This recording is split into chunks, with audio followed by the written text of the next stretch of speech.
I see. Thank you so much. The Adventurers Guild has been overwhelmed these days. No worries at all. We've always valued the strength of adventurers. Given the current situation, it's vital that we all work together. Since we're facing the same enemies, I'll send you the intel we've collected on the Abyss so far. Then we can take a look at how to coordinate our efforts. All right. Thank you so much.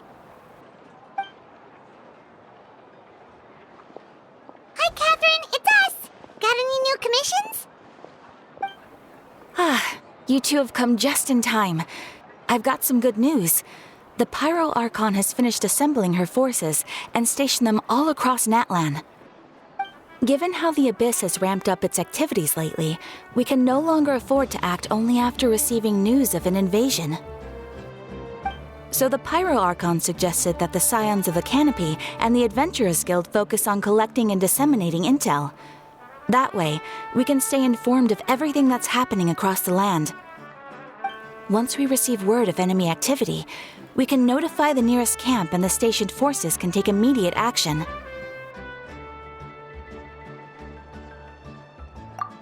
Yes, precisely. This should also allow us to focus on gathering information, rather than running around and trying to tackle everything at once. So please also take a chance to relax, you two. You've been working hard these days, and this will be a good opportunity for some well-deserved rest. So that's the plan. Whew, we can finally stop and take a break. Keeping Natlan safe and sound is our priority now. The more can wait. The movements of the Abyss are always unpredictable. There have also been times when it suddenly became more active in the past. The people here generally see it as something like an acute natural disaster. Once the disaster is over, everyone will return to their normal lives. We just all hope that day will be sooner rather than later. Oh, right. Most people have no idea just how bad the situation has gotten in the Night Kingdom. Huh? Is that the Traveler in Paimon? Hello, hello! Oh, hey, Kachina! Are you feeling better now? Yep. Now really isn't the time to stay home and recover anyway. I wanted to do something to help. I heard that the Pyro Archon is gathering warriors to be stationed in the more remote areas. So I came here to sign up. Don't think I haven't heard about all the things that you've been doing. With everyone working so hard, I've got to do my part too. Oh, by the way, Shilonin told me that she was ordered to forge you an ancient name. She said that she's all set and we can head over whenever we're ready. Wow, so we'll finally get to meet Shilonin, the legendary forger of ancient names. Paimon still can't believe anyone could forge those things. Shilonin is a true master. Not only can she forge ancient names, but also all sorts of new and fun things. She's always got a pile of commissions on her plate, so you usually have to wait a while before she finishes something. In this case, though, she's completely cleared her schedule just to work with you. She wants to give your name her full attention. Well, I've already signed up as a warrior, so all I have to do for now is wait for my assignment. If it's okay, maybe we can go to see Shilonin together? She wouldn't turn me away, right? I mean, I hope she wouldn't. Hey, have some confidence in yourself, Kachina. After all, you're already a victor of the Night Warden Wars.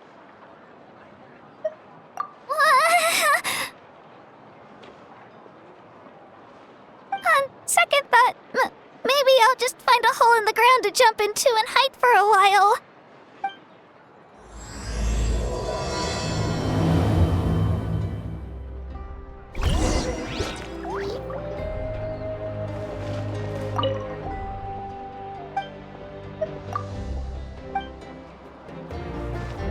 Ad Astra.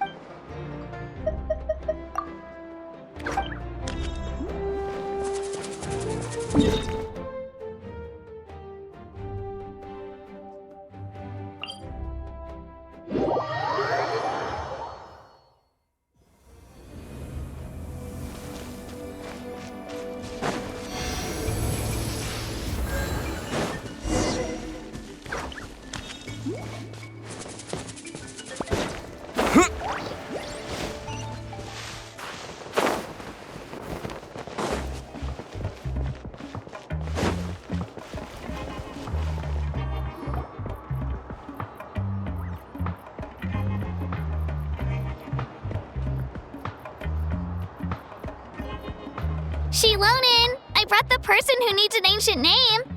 He's super amazing, and I've already learned tons of stuff from him.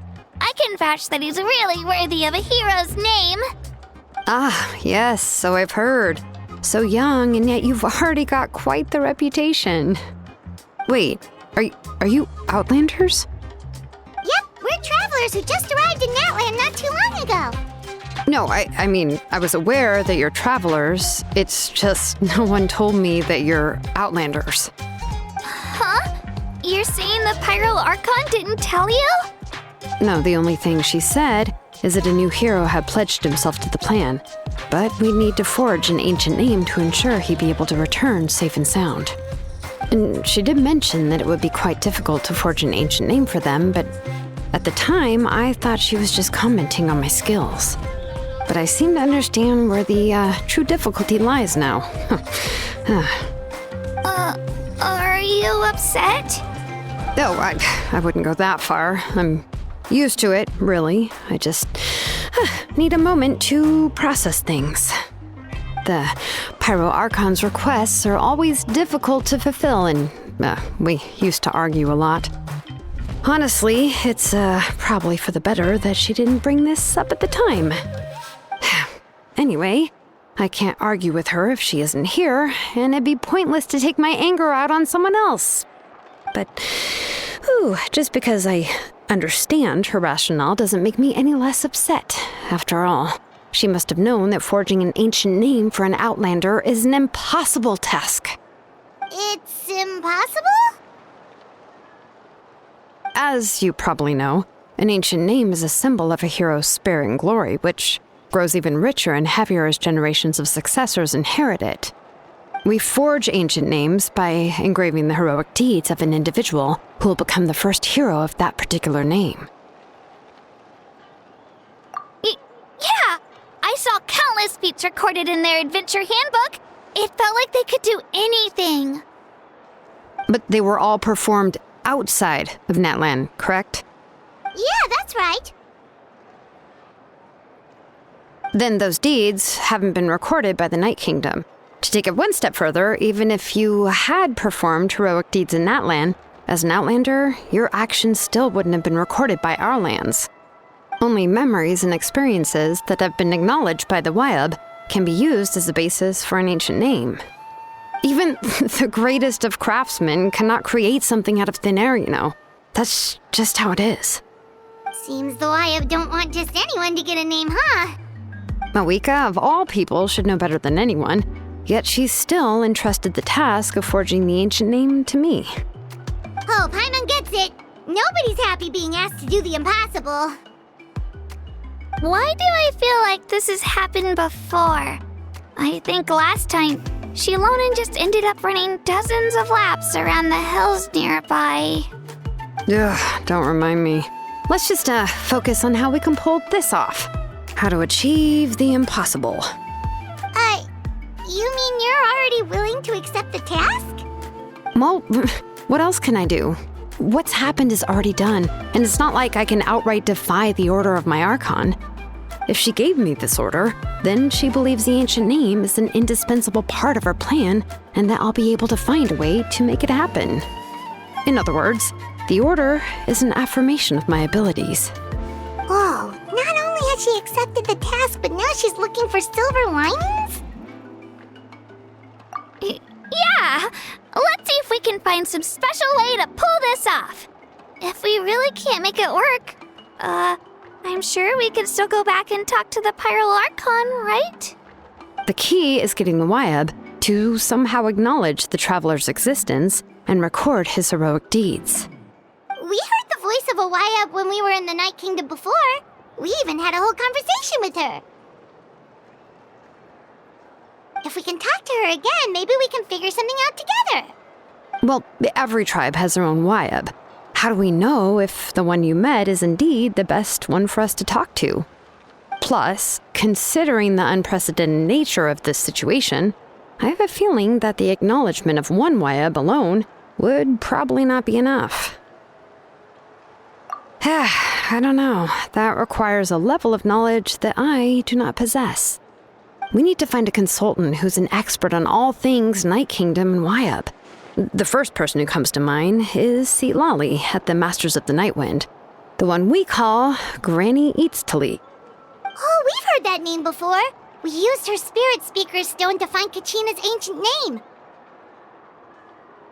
A person who can make something like that must be pretty impressive. I'm unsure she'd be able to help. Still, she's older now and quite eccentric. It's hard to even book a meeting with her, given that she's constantly holed up in her room and doesn't like to be disturbed. I've heard that to get her help, you have to be extremely patient with her and know how to keep her spirit up. I hate to break it to you, but... Huh. Why is that? I mean, didn't she already help you before? And you even managed to save Kachina. Well, yeah. At the cost of her spirit speaker stone being split into two. Huh? Great going, Moeka. We're already off to a rocky start here. In that case, I guess your only option is to try to emphasize that this is an important order from the Pyro Archon. Hopefully, Lali would still want to show respect to the Archon. I'll also write you a letter on your behalf. If you can find someone to deliver it and mention some good things about you, then that should help too.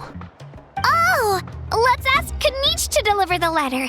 He understands the whole situation and is already a familiar face to her.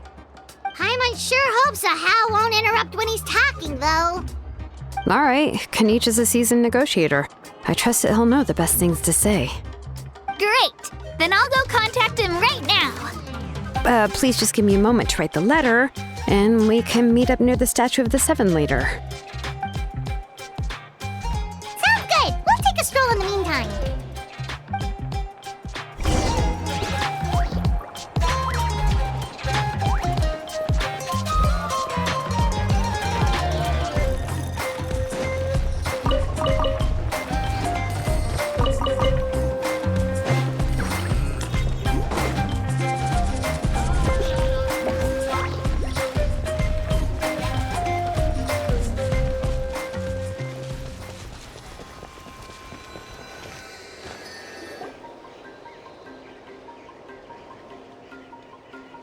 We meet again. Kachina told me everything. I'll deliver the message to the Masters of the Nightwind and convince Lali to give you a chance. I'll also take this chance to explain what happened to the Spirit Speaker Stone and offer her an apology in person. I'm sorry to put this on you, Kanich. It's just that you're probably the only person who knows how to deal with her. It's alright. We're all working for the sake of the Pyro Archon's plan, after all. Everyone here understands how dire the situation has become. Oh, wait, so Kachina and the Traveler also know about the plan? Because we all saw a hero of the past rematerialize right before our eyes. And then Mualani said that a ton of knowledge and memory suddenly flooded her brain. The Pyro Archon explained everything when we came back from the Night Kingdom, including the reason behind the appearance of the hero, as well as the current state of the Night Kingdom.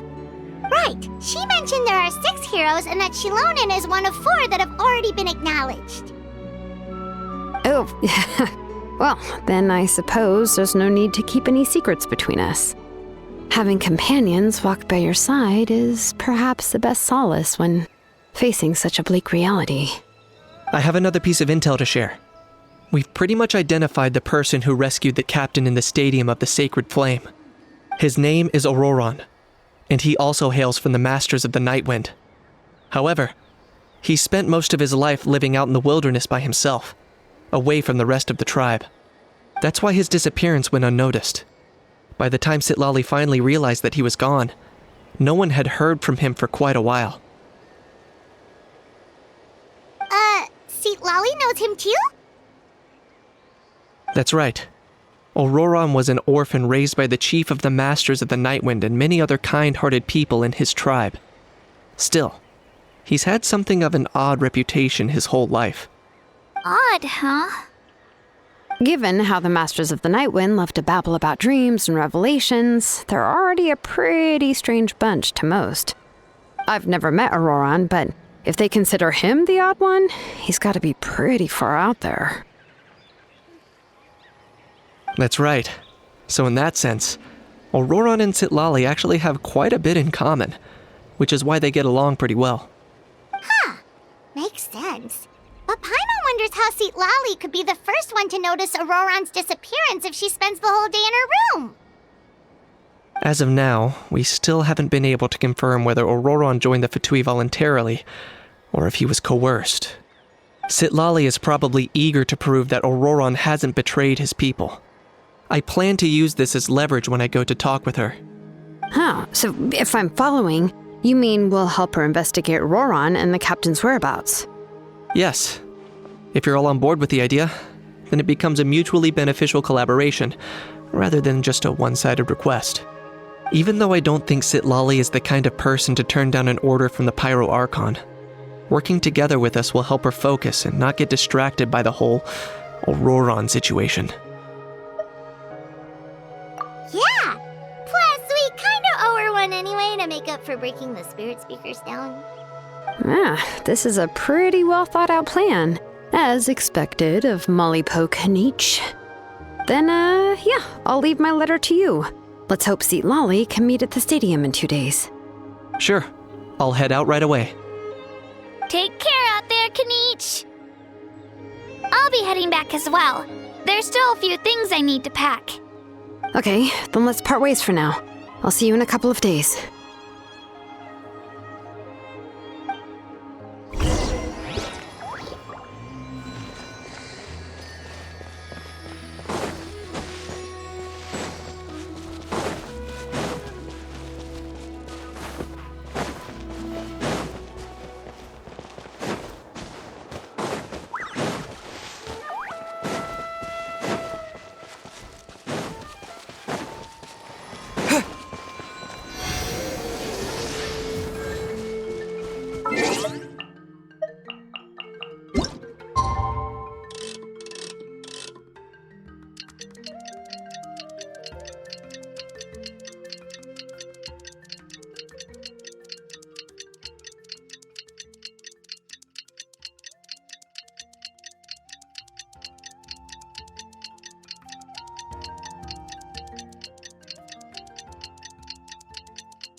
Shilonen. Let's ask her how things have been going.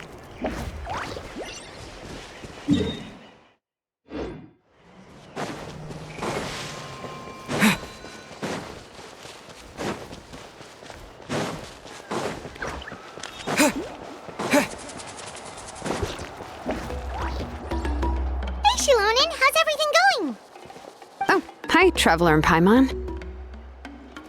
I have bad news. Lolly did not reply to our request, although I suppose I'm not too surprised. Huh? You mean she didn't even bother to give Kenichi a response? Guess she really does have quite the ego then. Yeah, well, she can be also quite eccentric, though she's one of the most gifted people around. Even the Masters of the Nightwind often struggle to work with her. My guess is that she probably has other reasons for not deigning us with a response. But let's go to the stadium and see if we can meet her there. If we do get a chance to talk to her in person, we can still try to work something out. That's true. Let's go!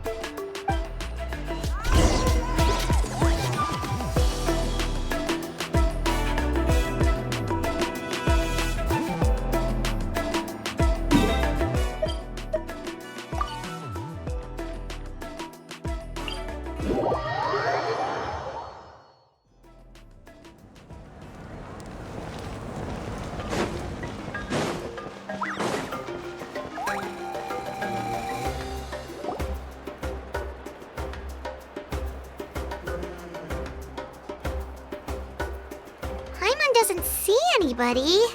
Seems she's just not gonna show up, huh?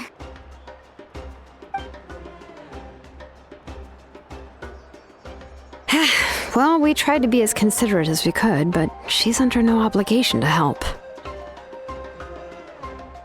That might be true, but this is still a request from the Pyro Archon, right? Shouldn't a subject always answer the call of their Archon? A subject? Well, if you ask me, I'd say we're all more like friends with the Archon. Yes, Mawika is our leader, but that doesn't mean there's any kind of tall barrier between us and her. The only thing is that she often has very high expectations of us. Huh. So even though she's super powerful, it sounds like she's actually pretty down to earth and easy to get along with. Unlike that old hag Granny Eachtley, right? Does she think she can ignore us just because she's famous? You all talk about her like she's some kind of huge deal, but she didn't even bother to reply to our letter! Seriously, if she didn't want to come, she could at least let us know. If that's what aging does to you, Paimon never wants to get old. Oh, really? So, that's how you see me? Huh? Who's there? Who's talking next to Paimon? Oh, don't mind me. I'm just a disgruntled old hag, right? Come on, relax. I'm sure my bark's worse than my bite. Huh? Lolly. Wait, you're Lolly? You're Granny Eachtley? Yes, Granny Eastly. But emphasis on Eastly, not Granny. You must know this trope from light novels, surely. They use it all the time. The young man who's actually the oldest person in the room. The girl next door who turns out to be a seasoned veteran. The wise sage who looks like a little kid. Oh, wipe that look off your face! You've seriously never seen an older lady that doesn't look her age?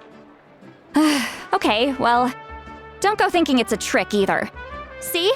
I'm barely wearing any makeup. Did I forget to mention, she's called Granny, but she's actually pretty young. It was an honest mistake. I guess we've just gotten used to it. I'm sorry. So, how old are you actually? What? How dare you? Don't you know it's rude to ask a lady her age? Paimon really didn't mean to offend you, it's just that your case seems really unique. Oh, Paimon just wanted to apologize, but now she's putting more and more of her foot in her mouth. Really, Paimon just got a little mad since we thought, well, you were gonna leave us out to dry. It was my idea to invite you here, Lolly. So if you're upset, you can just take it out on me. All right. I was only joking. I didn't mean to chastise anyone. There's really no need to take all this so seriously. If anything, I'm gonna feel awkward if we keep this going. I received Kenichi's letter and was planning to attend this meeting. Since I had already decided to come, I figured there was no need to draft a reply that simply said, "Understood." Besides, just showing up is the most important part, no? But, of course, it's also natural for people to get held up by one thing or another as they're trying to leave the house. It certainly was a bit awkward to see that everyone else had arrived before me. At first, I was thinking of quietly sneaking over, but since you were already here waiting for me, I started to think about how I should phrase my apology, only to hear you all talking smack about me. Anyway, that's the whole story. Honestly, it's not like I owed you an explanation anyway.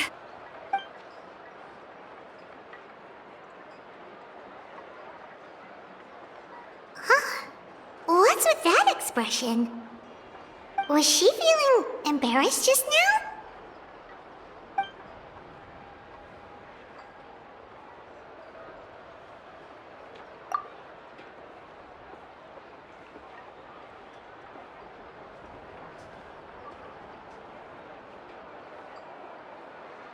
When the Masters of the Night Wind say they struggle dealing with her, I wonder if the feeling is mutual.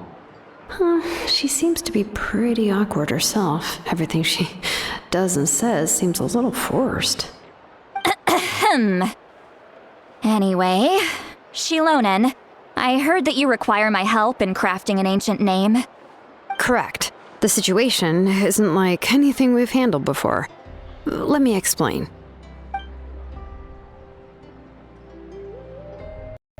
I see. So Mauika has asked you to forge an ancient name for an Outlander. Well, that would be a first. And you've also heard all about Auroron. I must say, he's always been a good kid. I can't see him joining the Fatui of his own volition. He must have been coerced somehow. Yeah, that's what we came here to ask you. We'll help bring Auroron back if you help us solve the problems of forging the ancient name. What do you think? I suppose I'll just call you Traveler for now. Traveler, come here. Let me take a good look at you.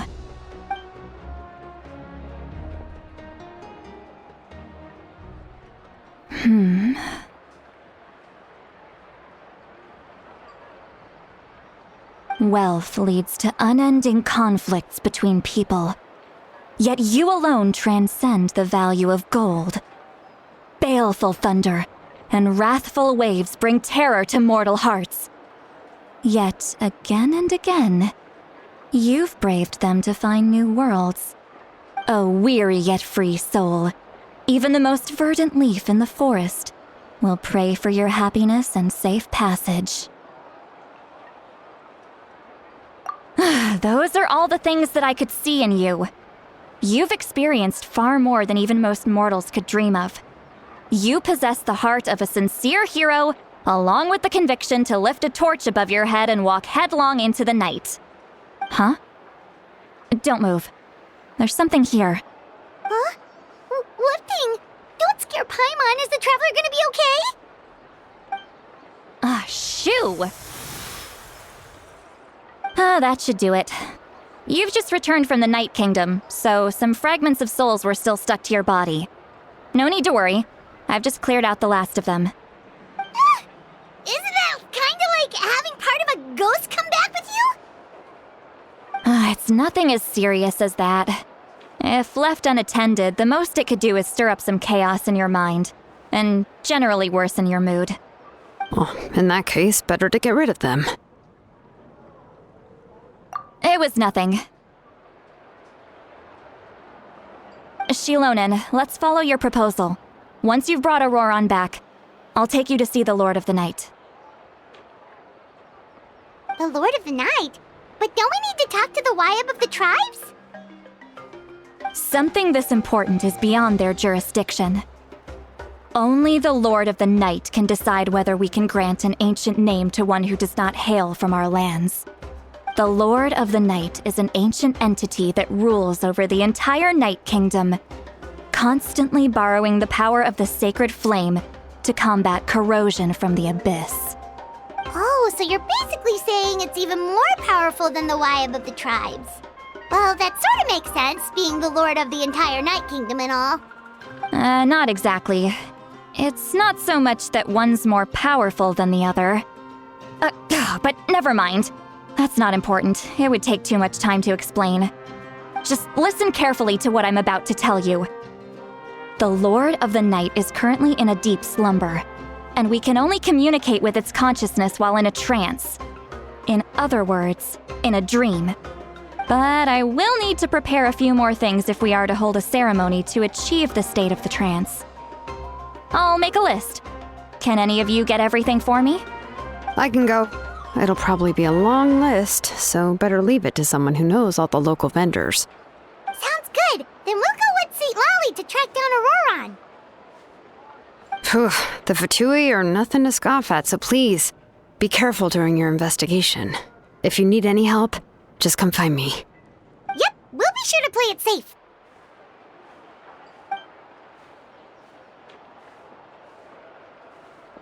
All right, now it's time for us to catch that brat and bring him back.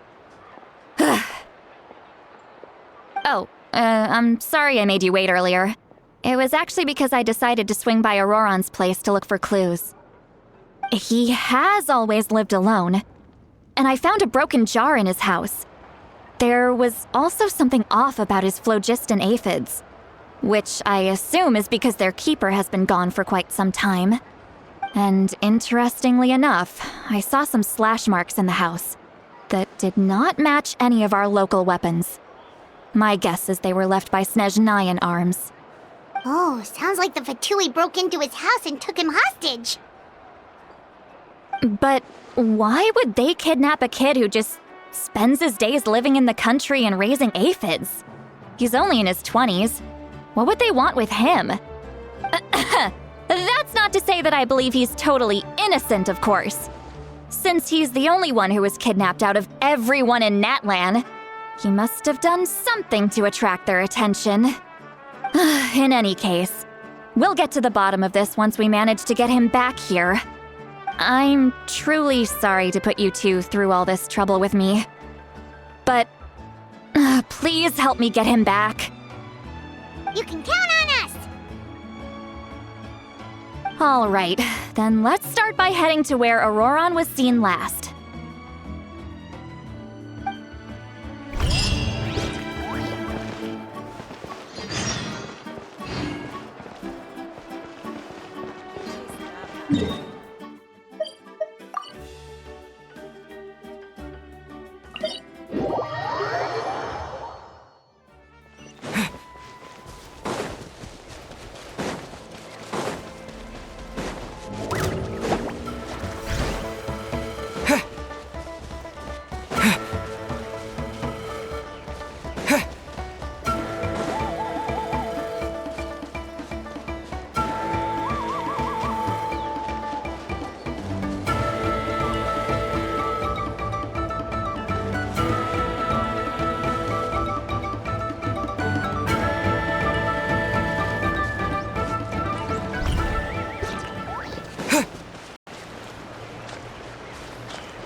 This is the spot.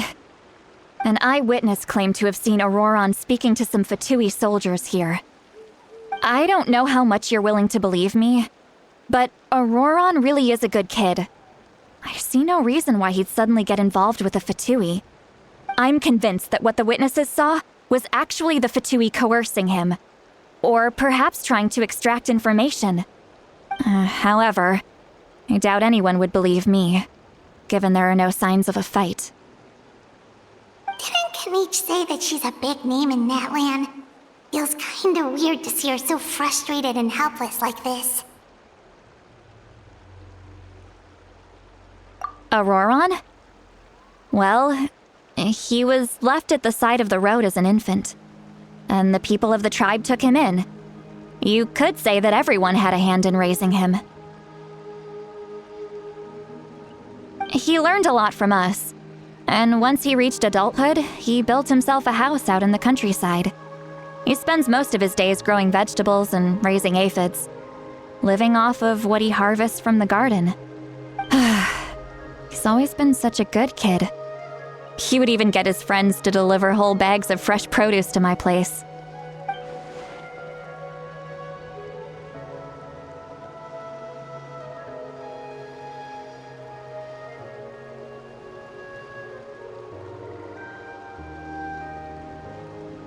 Oh well, let's keep looking.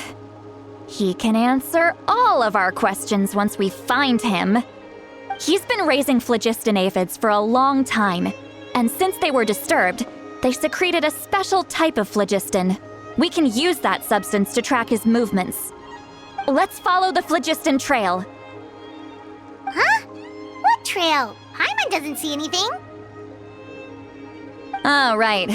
I forgot your eyes don't naturally perceive such things. Here, give me your hand.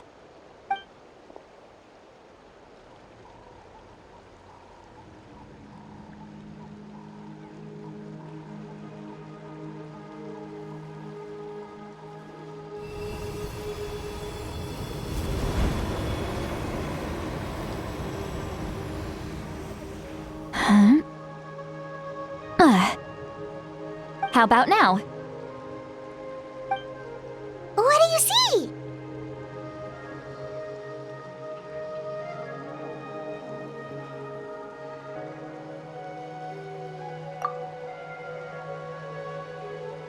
Whoa, Paimon can see it now too! That's right. I used a spell to temporarily transfer a portion of my senses to you. For a short while, you'll be able to see the phlogiston too. Wow, you can even share your senses with us? First time Paimon's heard anything like that. It requires a very rare spell that most people aren't adept at. But don't worry, it's a cinch for me. Between the two of you, it seems the Traveler's senses are a bit stronger than Paimon's. When I held your hand just now, I could sense that you've got a great affinity for phlogiston. You're extraordinarily gifted. Anyway, we'll need to use our vision now to track down Auroron. Good luck, you two. Over here, this way! See, Lolly might say a lot of deep and confusing stuff, but this spell of hers is really something. What was that? Oh, Paimon was just complimenting you. Really?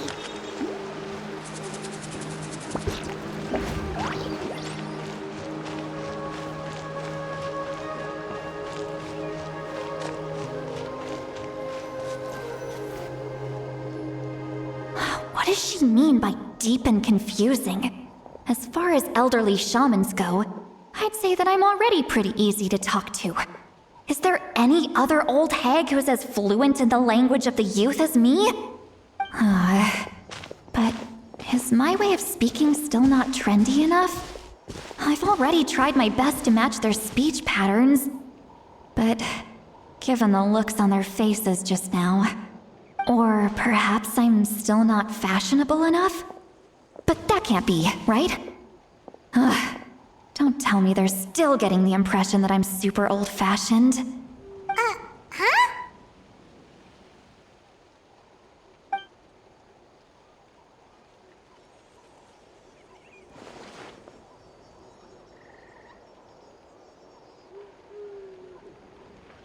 Was that Seat Lolly's voice?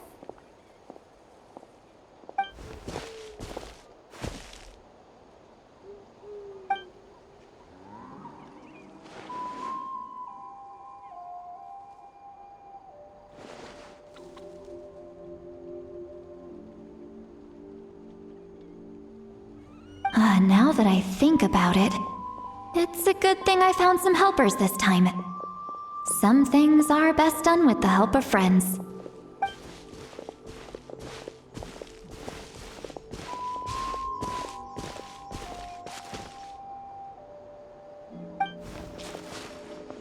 Oh?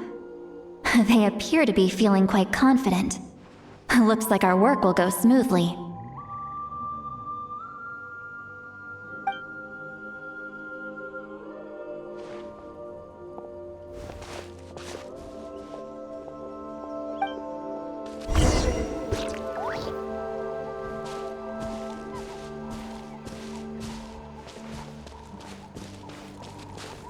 Hey, looks like there's a new camp over there.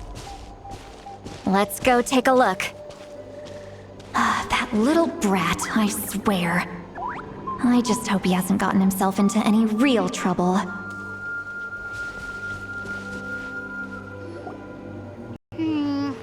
Yep, judging by Paimon's experience as a guide, it definitely looks like people set up camp here. Wait. The phlogiston here is a bit odd. Let me see.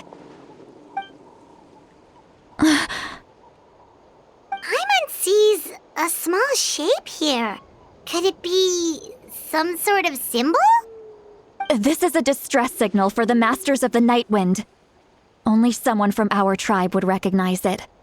So Auroron was indeed being threatened. We've got to find him, fast. Leaving such a subtle mark implies that he was trying to be discreet. In other words, he was probably under the Fatui's watch.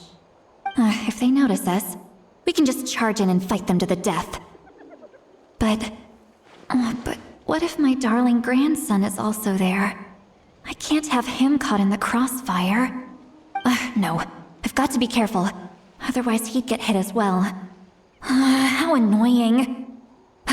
No, I've got to stay calm and keep my composure.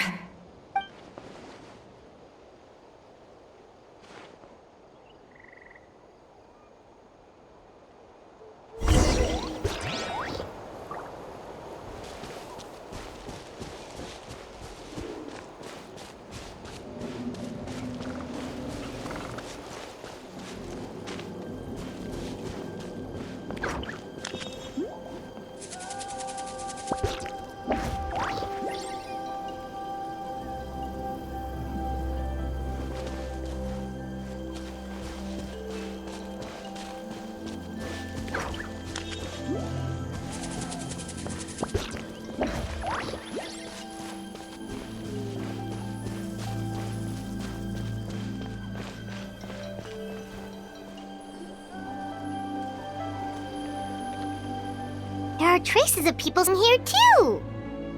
Wait a second. The phlogiston around here is jumbled up. I can also smell a mix of elements in the air. Pyro, electro, and some other elements as well.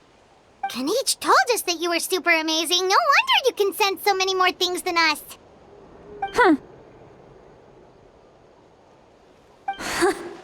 It's about time that little brat said something nice about me.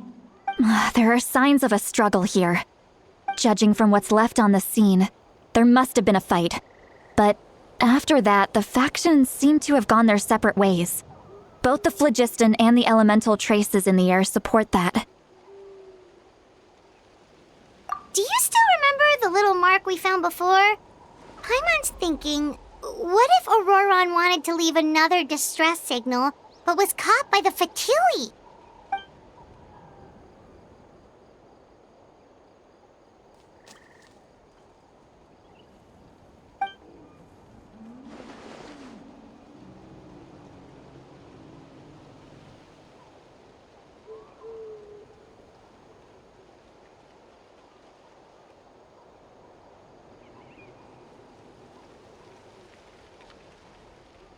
Given there are two signals leading from here, we should split up as well. I'll take this direction, and leave the other one to you. Let's meet up again later.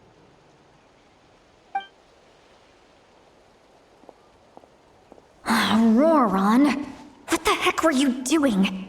It's one thing to trouble me, but now I had to bring other people into this as well. You little brat. And off she goes! Traveler, did you hear all of that as well? Once Seat Lolly left, that voice went away as well. Paimon even tried calling her name inside Paimon's head, but there was no response. So you were thinking the same thing! Paimon also thought that if we could hear what she was thinking, then she could probably also hear what we were thinking in our heads. She did say that she was quite adept at this spell, and it doesn't sound like she's had any trouble with it in the past. Huh, maybe we're a special case and can hear her thoughts as a side effect. If you think about it, she's really got a lively inner world. It paints quite a different picture from Paimon's first impression of her.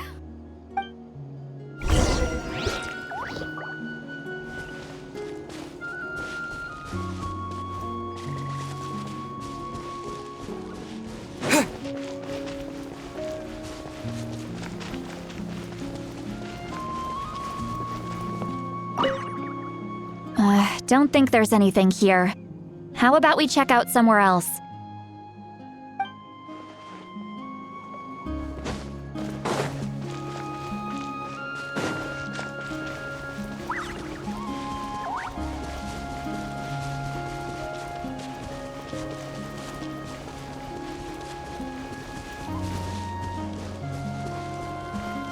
Paimon sees some traces here.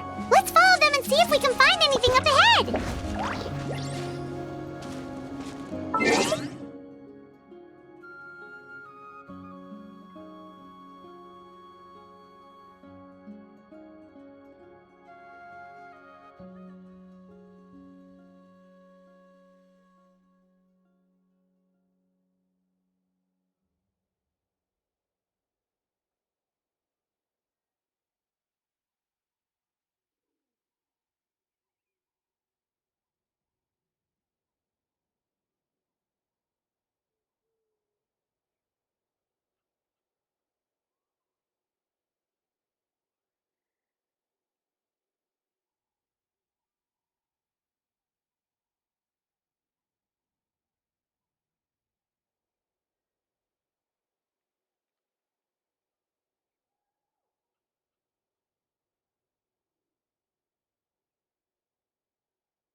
Did you find something?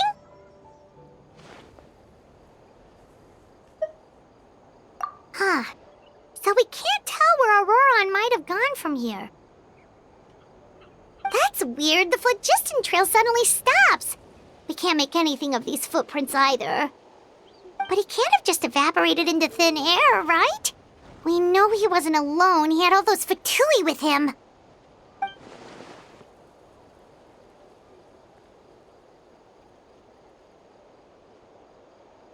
So, you can hear the sounds of the wind from beneath the earth.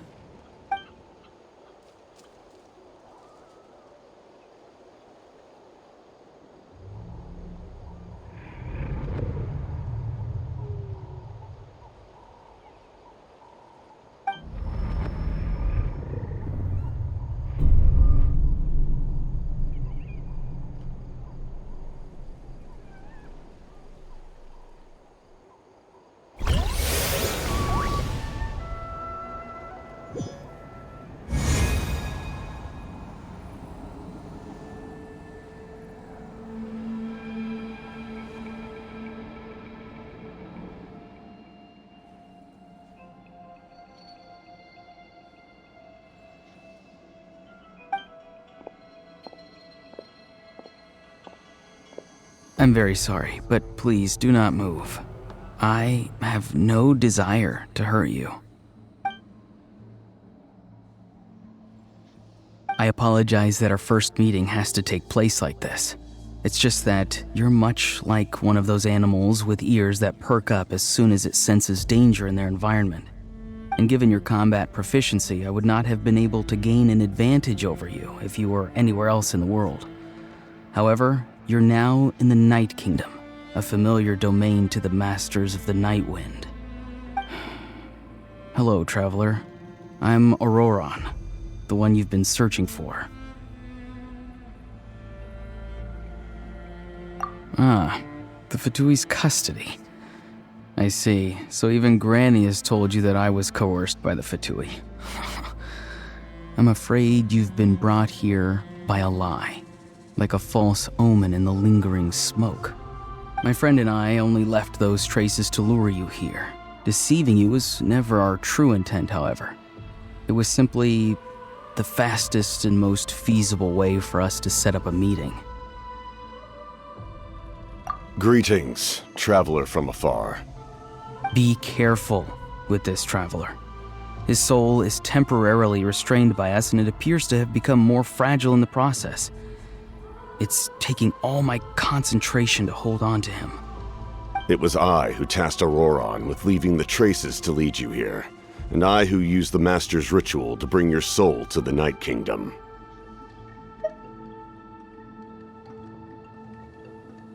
I've heard much about you from the past encounters you've had with my colleagues. Given the present situation in Natlan, I would like to sincerely request a formal meeting with you, in person. I will use the opportunity to explain my goals and motivations to you, as well as why I mistrust Malwika, the Pyro Archon. I believe there is little reason for you to blindly follow her plan. If you would like to hear our intel, then find us to the east of the stadium. But remember, not a word of this to anyone. I would like to avoid any further conflict.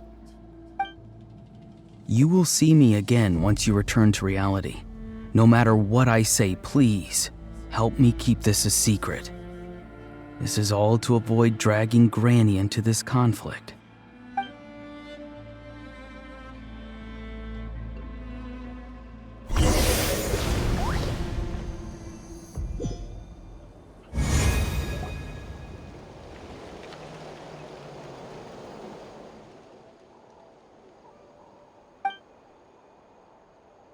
Hey, what happened just now? You suddenly collapsed and stopped responding!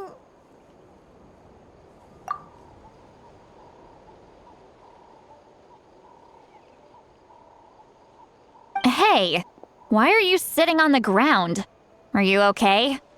See, Lolly! He froze for a moment and then just collapsed to the ground! Could it have been those leftover remnants from the Night Kingdom? Do you have any itches or pain anywhere? Don't worry. We can take a short break. Sorry, I know I asked for your help. But had I known you were feeling unwell, I wouldn't have taken you on this trip with me.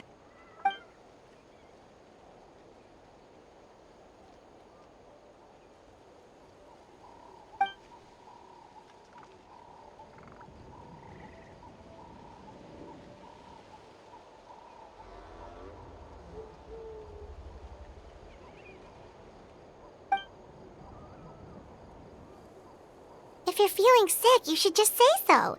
See, Lolly should be able to, exorcise any ghosts or weird stuff that you picked up in the Night Kingdom.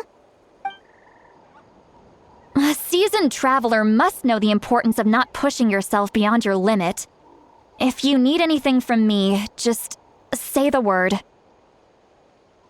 In any case, let's take a bit more time to rest now.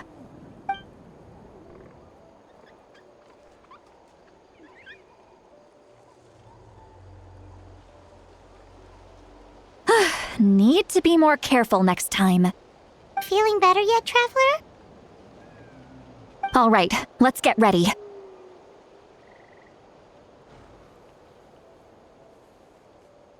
I followed my phlogiston trail earlier to a stronghold guarded by soldiers.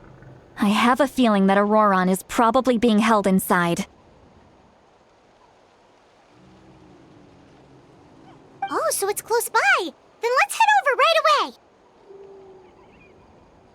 Well, I recruited you to be my helper, which means we're in this together. Like the wind and the clouds. We either move as one or not at all. But if you want to make it up to me, then just be sure to fight extra hard when the time comes.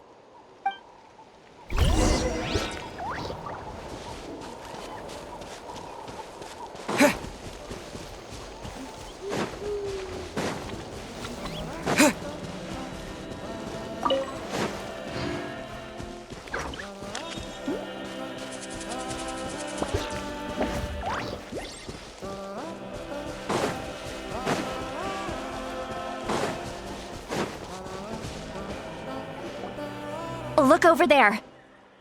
Huh? Paimon thinks she sees someone in the middle of the camp. That's Auroron. So he really was taken by the Fatui.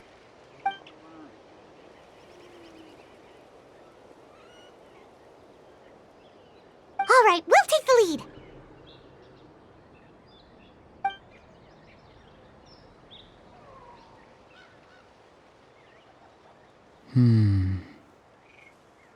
Hey, quit daydreaming.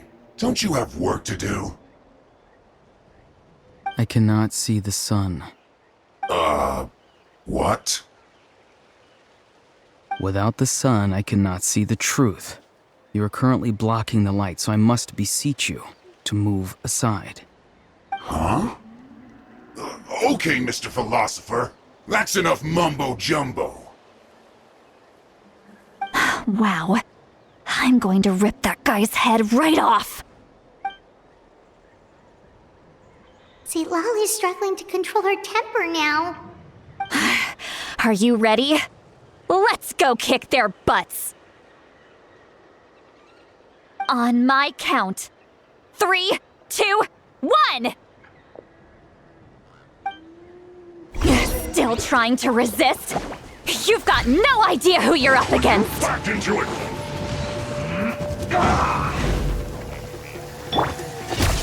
Time to say hello. This should be fun! On my mark! Bombs away! Out of the way! Come here, you little rascal!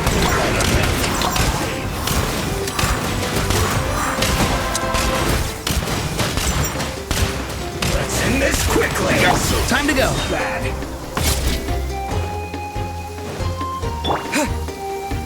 Prepare yourself.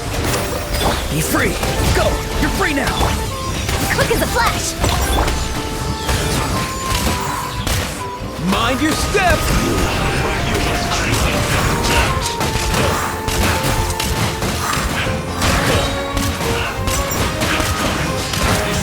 Time to go. Joy, I've only just begun. Miscalculated.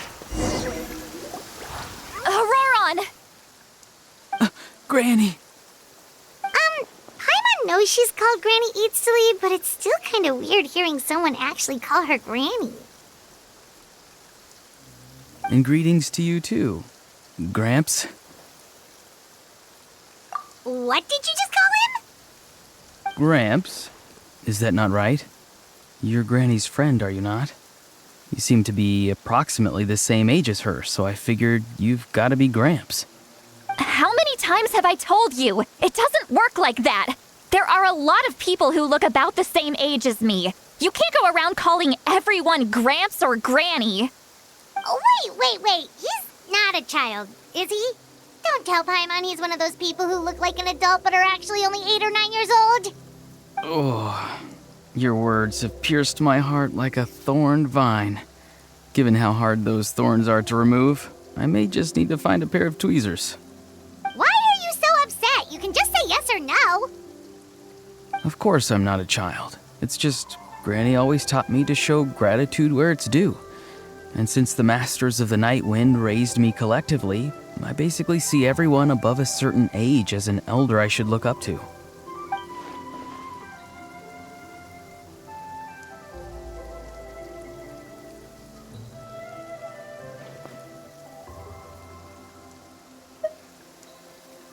Exactly. But if you keep that up, then everyone's going to be your senior. And do you think saying all of this is gonna save you from a scolding, Auroron? Haven't I told you 100 times since you were a kid? Heed the 3 warnings. Be wary of beasts prowling around, scammers looking for their next victim, and strange people who appear out of nowhere. Oh, so you do remember, and you just chose to ignore them. I always knew that living on your own was going to get you into trouble sooner or later. But getting kidnapped? That really takes the cake. You won't always be able to rely on other people coming to your rescue, you know. You're just lucky we got here when we did. Or we might be launching another search and rescue operation to find out where they put your severed head. I'm sorry, Granny. I'll be more careful next time. Next time? Oh, good one. You think there'll be a next time after this? Not a chance. They didn't hurt you, did they? No, they just asked me a lot of questions about Natlan's terrain and made me draw a map of the ley line distribution. Okay, now answer me honestly. Were you the one who helped the captain escape after his battle with the Pyro Archon? Yes. So why did you do it? Because they said they would need my help from there on out. They also said that if I refused, they'd just come to you, Granny, and they'd already figured out a way to make you do their bidding. Hey, I'm no ordinary Granny. Would they really dare to come after me? And you! Did the gods give you a brain just for you to not use it? Did you really believe everything they said at face value and not stop to think? Thankfully, the Pyro Archon only asked that we find the mysterious individual from the Masters of the Night Wind and didn't slap your name on a wanted poster. Don't think for a second that she doesn't know what's happening. Even if the truth that you see will soon manifest into reality, there is still no need to preemptively panic. Have you forgotten the words that I've taught you? I'm sorry. Forget it. We can submit the details of this camp and the defeated Fatui as evidence of your innocence. Let's clean this place up and get back to the city. Auroron, you better remember this lesson well and seriously reflect on your actions. Also, once we return to the city, come to the speaker's chamber with me. I'll need you to explain everything. Sounds good. Should I bring some of my homegrown vegetables as well? Your vegetables? Yes. I grow a lot of fresh produce in my garden. I hope the Pyro Archon won't be too picky about the selection. Now's not the time to be thinking about that. If you do come face to face with the Pyro Archon, the first thing you should do is... Recite the 3 warnings. Huh? No! You should emphasize that you were not in cahoots with the Fatui! How exactly did the Masters raise this guy? Oh, right.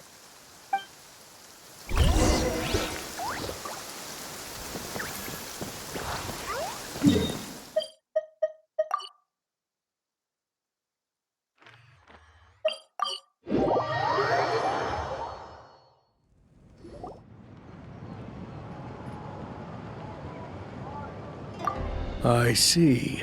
So Auroron came to the captain's rescue because he promised to help him in exchange for Lali's safety. That's right. I'm sorry.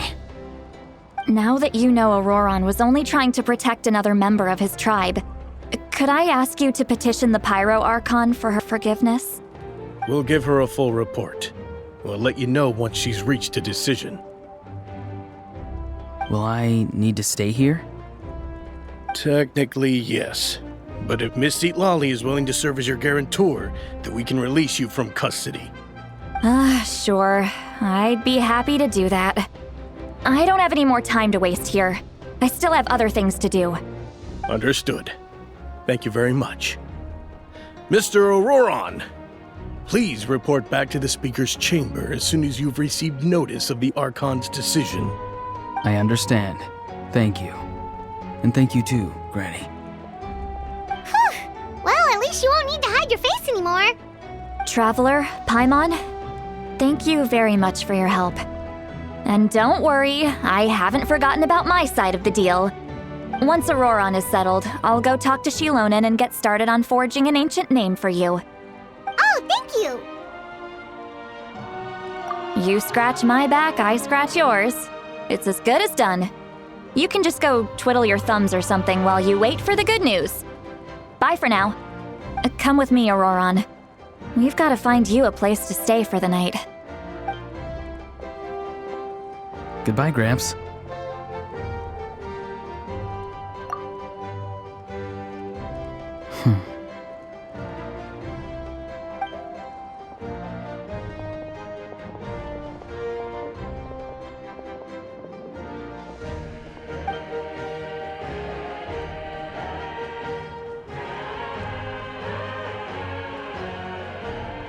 We're finally done.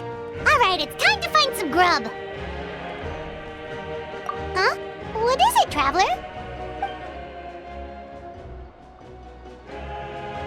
What? The captain? Sorry. Paimon just didn't see that coming. So you really saw him in the Night Kingdom? And he didn't attack you? Oh, that Auroron, what is he up to?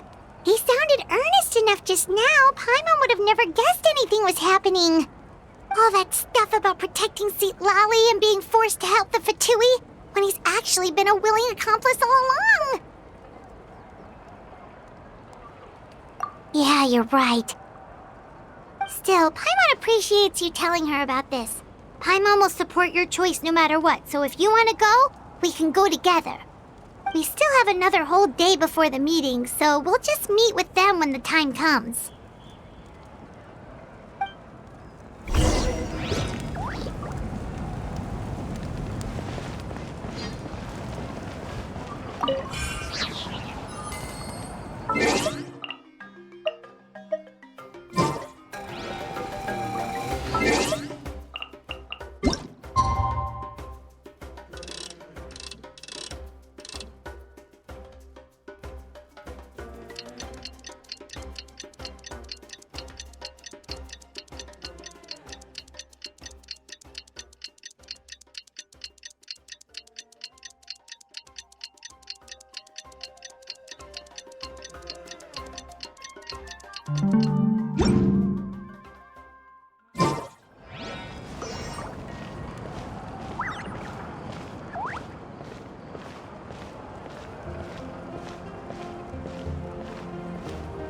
All done.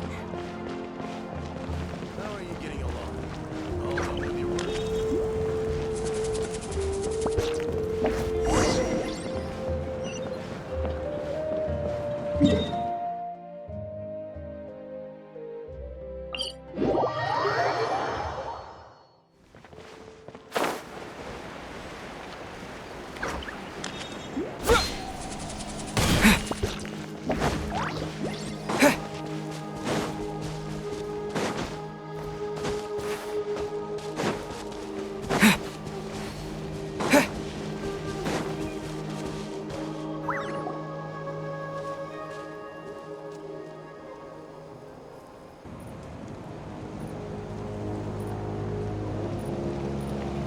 Weird. Paimon doesn't see anyone.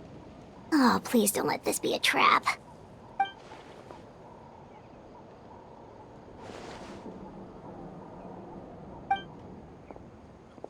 What was that? Good evening. Nice to see you again. It's you. You shouldn't pop up from behind people like that. What are you, a ghost? I'm terribly sorry. It's just a force of habit. And what's with you apologizing all the time? You sound so polite and honest, but you're actually doing shady stuff behind people's backs. You're right. Granny tells me that too. Huh. Come to think of it, you remind me of her. Sometimes you two sound really similar, you know. Oh, so So you're gonna call Paimon Granny too now? Well, I could.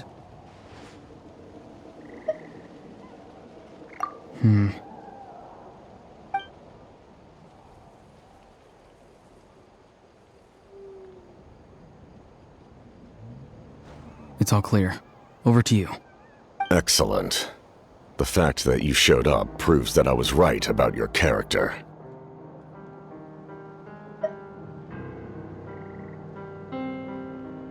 Yet, there's been a lot of talk about you. Child told me that you're passionate about the unknown and willing to take risks. Rather than facing you as an enemy, I would much prefer to bring you to my side. If we allow the current state of things to continue, we will inevitably clash, and that's a scenario that I'd very much like to avoid. I've long heard of your exploits across the nations. Though you have crossed swords with my colleagues many times, I know that you are by no means an unreasonable person. And once you've learned the truth that the Pyro Archon Malwika would never willingly share with you, you may just find it in your heart to consider my proposal. I assume you've already been informed of the Pyro Archon's plan. In order to defeat the Abyss and save Natlan, she still needs 2 more heroes to appear. Wait, how did you know that? Never mind. Guess that's not important now. I've long kept a close eye on her plan. To be frank, it's an exceedingly risky plan. Will the heroes really appear? And even if they come to her, will their power be enough to drive the Abyss back? If any part of the plan goes awry, all of Natlan, even all of Tevat, will pay for her mistakes. Now, you may have been led to believe that this is the only plan available to her. But what if I told you she's had another emergency plan all along, the details of which she has chosen to keep hidden from you? An emergency plan? Yes. A way to keep Natlan intact, even if her original plan fails. But given the painful cost of its execution, she has chosen to keep it as a mere backup plan.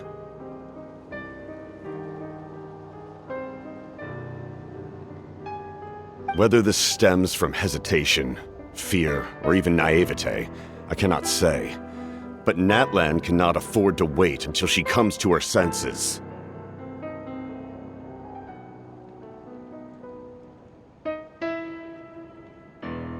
My fear is that given the enormity of the decision, she will be reluctant to confront the dire reality we face until it is too late.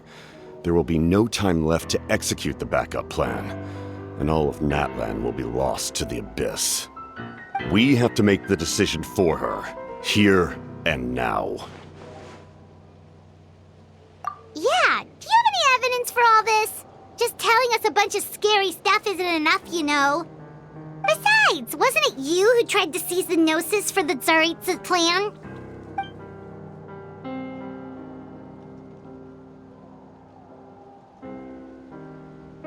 I knew you'd be clever enough to see. That's right. I did not seek the Gnosis for the Tsaritsa. Since I was defeated in battle, I must put to rest my thoughts about the Gnosis. But even so, my desire to save Natlan remains unchanged. And now, I have found a new way to solve the crisis. We can implement it immediately if we reach an agreement. Someone's here. Huh? The captain disappeared! Something is rapidly approaching. Oh no. Something? Bad news, chump! It's your granny! See, Lolly? When did you get here? I knew something was amiss after we were separated. Hidden ceremonial tools, an unconscious traveler. I must say, I'm very curious about what you're up to. How dare you go behind our backs like this, Auroron? Colluding with the Fatui? Really? Oh, here we go again. Cat got your tongue, huh? You really think you can avoid a scolding just by staying quiet? I'm not trying to avoid anything. Oh, and now you're talking back. Well, go on then. Explain yourself. What the heck are you up to? I'm sorry, Granny.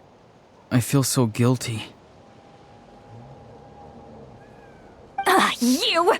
That's it! Where are my tools? I swear if I don't teach you a lesson right here and now, Wait, St. Lolly! Please, calm down. We, still learned a lot of info, didn't we? Like the fact that the captain isn't trying to seize the Gnosis anymore. So, maybe just save the scolding for later, okay? Listen well, Auroron. You're only getting out of this now because of the Traveler's plea. This isn't over. You hear me? You're right, Traveler. Let's go. We can discuss this more back in the city. You two keep an eye on Auroron for me, okay?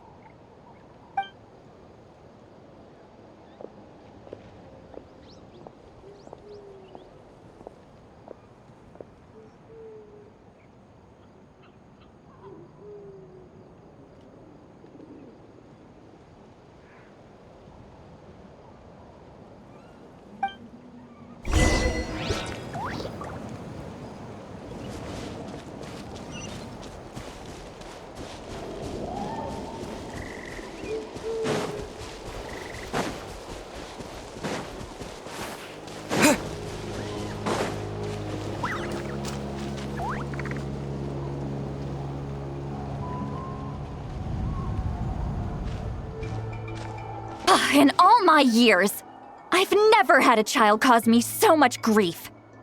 Do you seriously not see what's at stake here? You've got a head on your shoulders, Auroron. Use it! Why did you help the captain? And I want the truth this time. No answer? Think you're being smart? Then let me ask a different question. What does the captain want? What is his purpose in Natlan? Really? You're just going to stonewall me?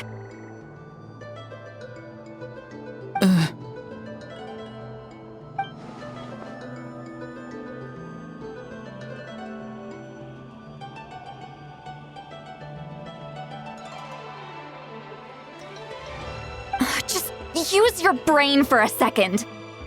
What do you possibly stand to gain by helping the captain? Only endless trouble awaits you and everyone in the tribe. You've always been a good kid. Why would you throw that all away now?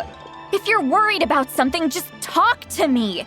Granny would much rather we had a conversation instead of constantly clashing like this. Why is he staring at us all of a sudden? I'm sorry that you have to hear all this. You're very kind. Most people would have fled by now. Not everyone can handle Granny's scolding. Oh? You dare gossip between yourselves instead of listening to me? You... Sorry, Granny.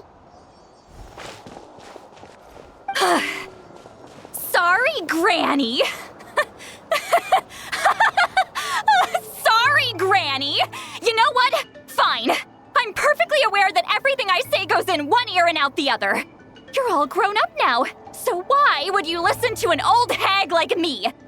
You say all the right things, but then you go and completely ignore me. Well, if that's how you're going to treat me, you can stop sending Aoife over to my place to deliver your stupid vegetables! I don't need anything from you! Who's Aoife? A delivery person? That's irrelevant. The point is, he hangs out with this kid, so he must be no good. You kids get to a certain age and suddenly act like you know it all. There's nothing I can say to get through to you. Auroron, if you're still thinking about that so-called duty, then please, just forget about it. The ley lines did not fall to this state because of you. And we've long closed the book on that incident. Seems they've started talking about some kind of tribal history. Paimon's starting to get lost. That's not it, Granny.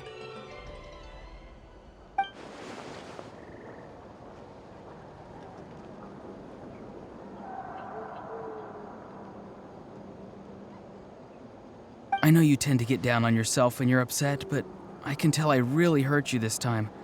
All I can say is I'm sorry.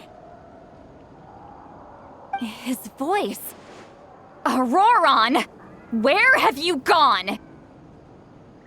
It sounds like he's somewhere super far away, but isn't he right here in front of us? I'm really sorry. It's up to all of us to do everything we can to save Natlan. So I've got to go. Get back here this instant! Auroron! Ugh, what is this? Powder from plant spores? Is that the trick he used? What just happened? How was he able to suddenly get so far away like that? Ah, it's a trick of his. If you grind spores into a powder and spray it in the air, it can be manipulated to create an illusion. He pulled it off flawlessly. He must have put a lot of time into perfecting it. Don't tell me that's how he's been hunting in the fields these days. Oh, couldn't he have picked up something more useful? Ugh, little brat. That's it. The next time we meet, I'm definitely going to break his legs. Whoa, that's a little extreme. But still, why does he feel like he needs to run from us? If his goal is also to protect Natlan, then can't we work together?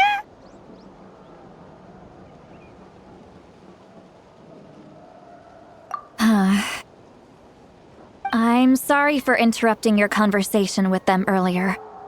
But even if you'd been able to hear them out, there's no guarantee you would have gained anything substantial. Auroron probably did everything he could to get away because he knew I'd get the truth out of him sooner or later. Ah, that brat. I swear.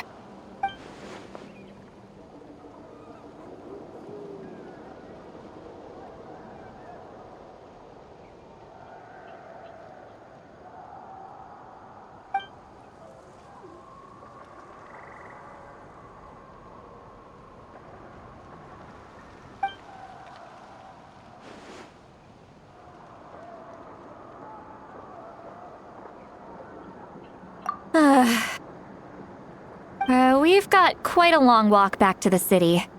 Let's take our time. It'll give me a moment to figure out how to explain all this.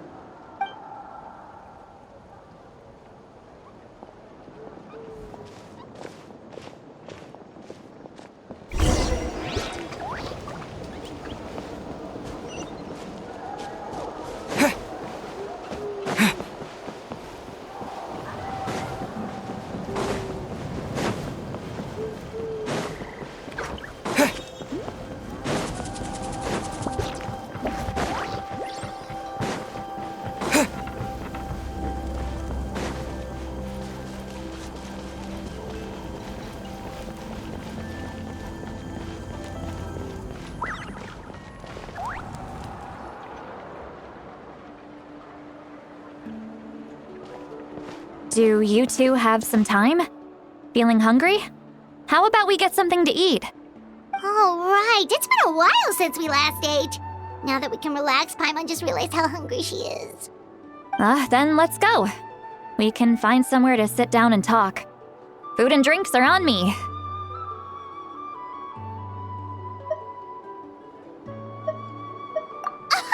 How did this become Paimon'sville?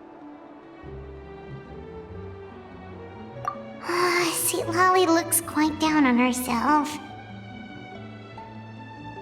All right. It's on Paimon this time. What's one meal to the best guide into that? So you can just sit back and enjoy, Sweet Lolly. Paimon will take care of it. Hey, come on now. You won't even let me take you out for some food and drinks? I just wanted to treat you to a meal. Are you sure? We can save you some Mora. Mora is the least of my concerns. Besides, we're definitely due a meal after all the time we've spent together. Let me get this one. I might be an old hag, but I like to think I'm not completely useless. Sure, that's fine with us, but Paimon doesn't want you to be sad, Sweet Lolly. Don't worry. I'm sure a juicy grilled steak will work wonders.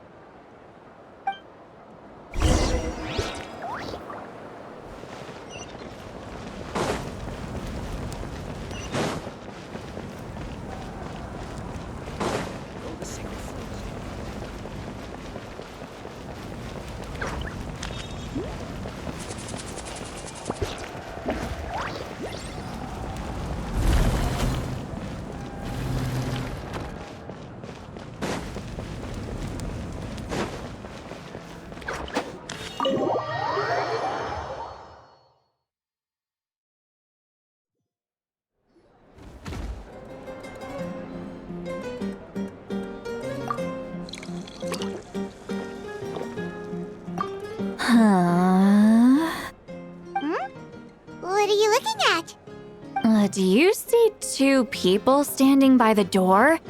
They look like spitting images of each other. Are they twins?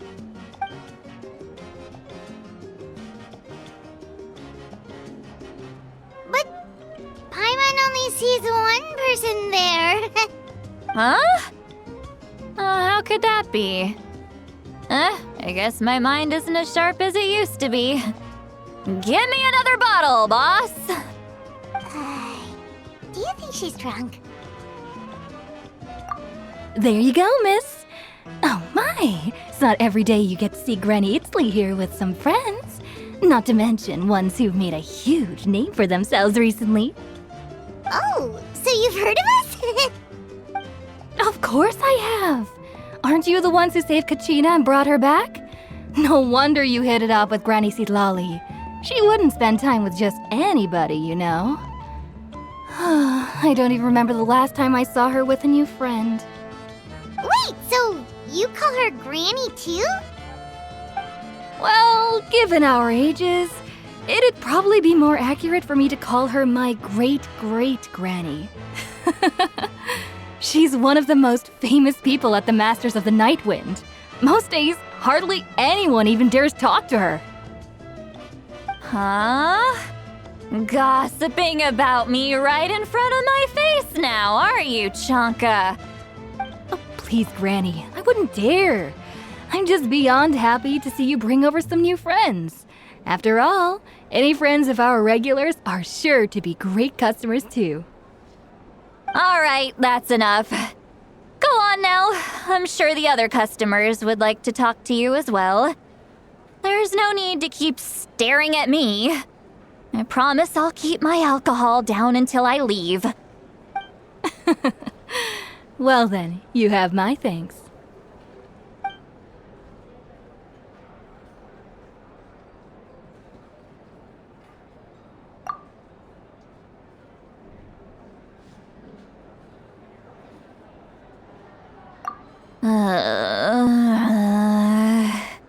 Seat Lally? Seat Lally? Who's that? You got some gall calling me by my first name. Let me guess. You want to test your skills against Granny Eatsley, don't ya? Are you still with us, Seat Lally? You're kinda talking to no one. You chumps come around here, picking fights with me? Well, you know what happens next. You lose, and then run off home to tell everyone about how I'm this big scary bully. It's always the same story. You brats start it, I finish it, and then I end up with the reputation of being some kind of terrible monster among the shamans. I mean, come on. Monster? Me? Really? What did I do to deserve that? Granny Seat Lally, you're not a monster at all. Exactly! And while we're at it, I'm not some lazy slacker either. Between meditation, advising the chief, And speaking with the Wyab, I actually have a pretty packed schedule, you know. Oh yeah. And I have to mentor all the new kids. Hey, new kid. Yeah, you. Don't play dumb. Didn't I teach you how to find phlogiston? You see? I know my stuff. I'm a good teacher. You tell him. That's more like it. About dang time someone showed me a little respect. Yeah, Granny's a hard worker, all right. You can always rely on old Granny.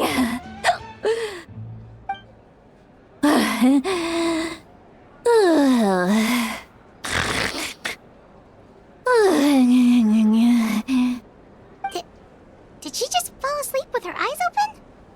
Oh, jeez. Behind this pitch-black curtain, a chapter of hatred reveals itself. Behind the smoke, the lingering smoke. She's meditating again. She does this whenever she's had a few too many drinks. Her mind's actually racing at this point. It's quite the opposite of sleep. Is this another specialty of the Masters of the Nightwind? No, I'd say it's an ability that's unique to Citlali herself. While she can easily pick up everyone else's skills and tricks, few have been able to master hers. Warning, warning. Red, the color of danger, has now arisen within that pair of eyes. Huh?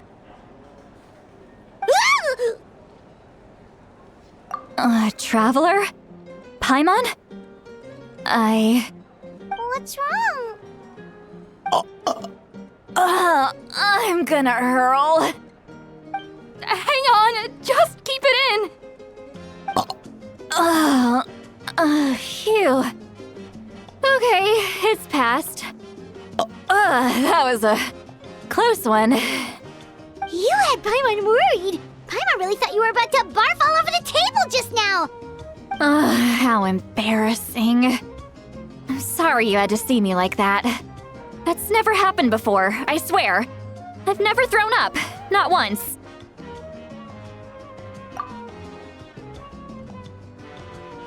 Are you feeling okay? Want to take a quick walk and get some fresh air?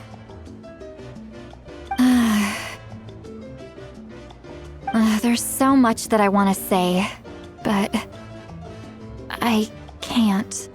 Why not? Of course you can. Just say whatever's on your mind. Please, Paimon, it's not as simple as you think. We've only known each other for a few days, right?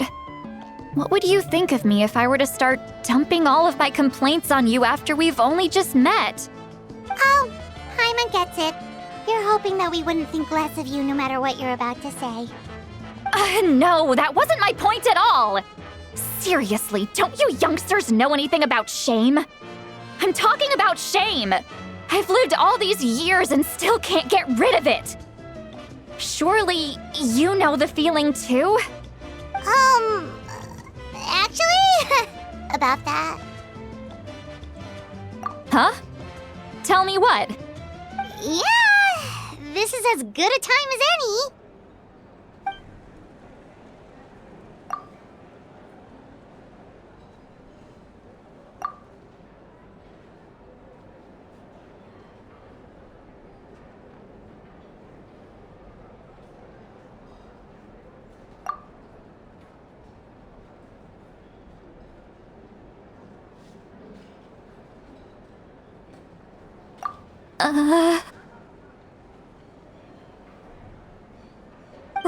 So, you heard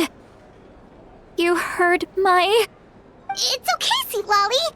You had every right to complain about those things.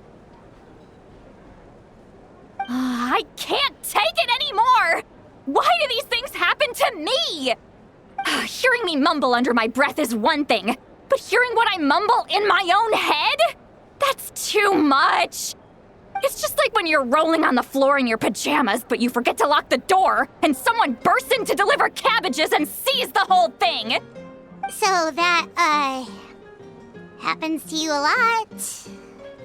It happens to people in general, okay? Doesn't matter if you're 200 years old or 1,000 years old. Everyone rolls around in their pajamas sometimes. I was just picking something generic.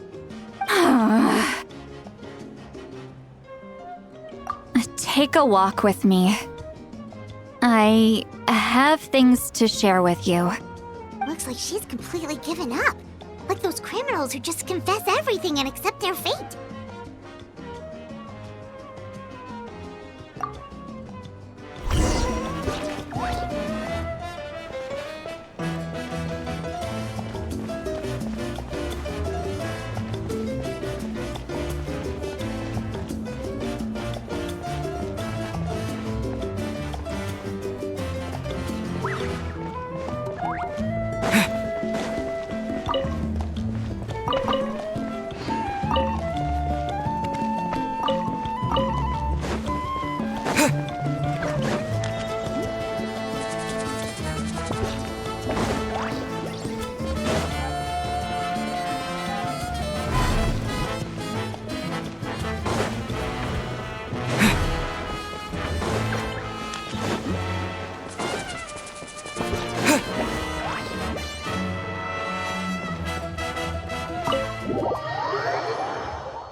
Well, great view, right?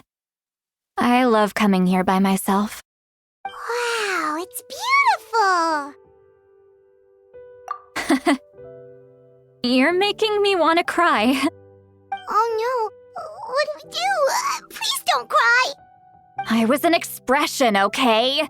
A figure of speech. I'm just... embarrassed. Here you are thanking me. Even after you helped me all this time. Let's just have a casual conversation. It's easiest that way. Really? You don't seem like the kind of person who keeps things casual. Well, I guess I used to be more of a stickler for the rules. And you're right, I don't usually open up to the people of my tribe like this. I'm just an eccentric old hag to them. That story's been passed down so long, it might as well be true. But you're just a regular person. The kids of my tribe would have a heart attack if they heard you say that. Granny Eatsley is a powerful figure. Be careful around her. That's what they'd say. Well, you are powerful. Are they afraid of you? Some are. Others are mad I always come out on top. A few decades like that, and people stop knowing how to deal with you. What about you? Are you scared of me? We don't find you scary at all. Huh. That's because you're not from my tribe. You don't know how many delusions of grandeur I've destroyed just by existing. I make people realize that no matter how hard they work, they'll never become a living legend like me. Oh, not to brag or anything. Maybe it's hard to believe. Just pretend I never said anything. We believe you. Shilonen has full faith in your abilities, and Auroran didn't seem scared of you. He thinks of you as his granny, right? Yes, but Auroran's a special case. Mawika already told you about her plan. And you've given so much help to Auroran and me. You deserve to learn the full truth. Auroran's not like other people. As I mentioned, he was abandoned as a child. The reason being, his soul is incomplete. The Masters of the Nightwind view this as a bad omen, capable of bringing about illness and misfortune. No one knows who his parents were. He was just left on a rock in the wilderness. It's a miracle he wasn't devoured by some wild beast. The Masters of the Nightwind believe they can see human souls, and in Auroron's incomplete soul, they saw a possibility for Natlan. A possibility to turn Auroron into a vessel for lost souls. The ceremony would allow lost souls to gather within him. Auroron would then be sent to the Night Kingdom to return the souls to their rightful place, strengthening the ley lines and completing the ceremony. Wait, that doesn't sound right.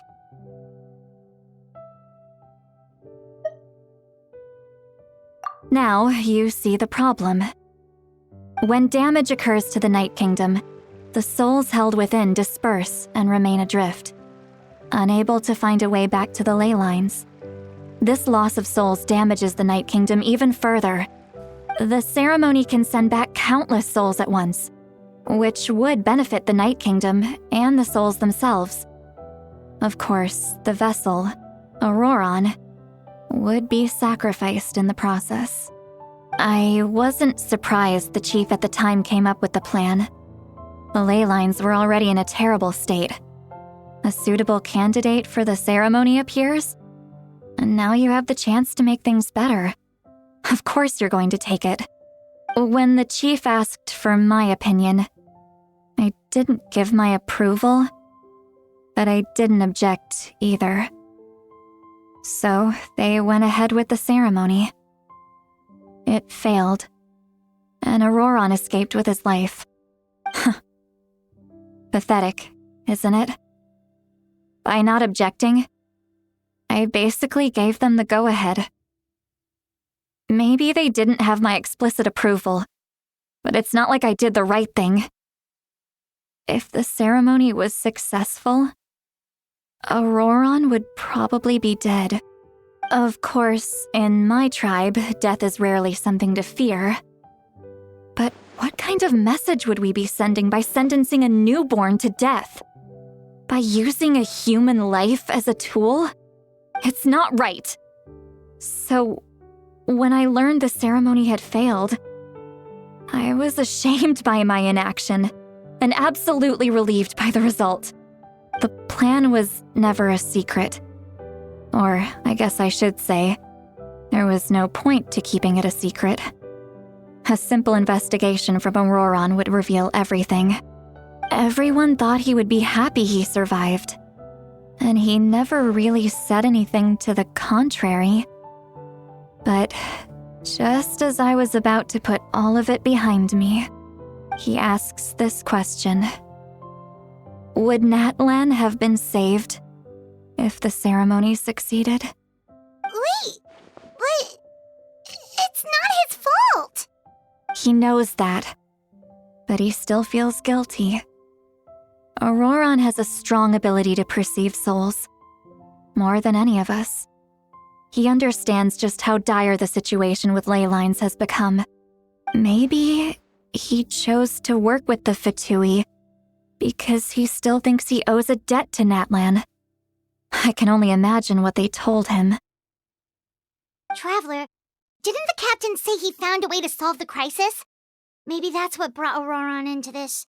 Anyway, we can't just let things go on like this. We have to convince him to come back.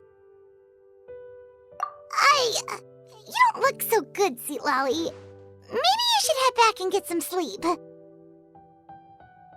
Probably drank too much. It's okay. The fresh air is doing me good. Okay. Forget that.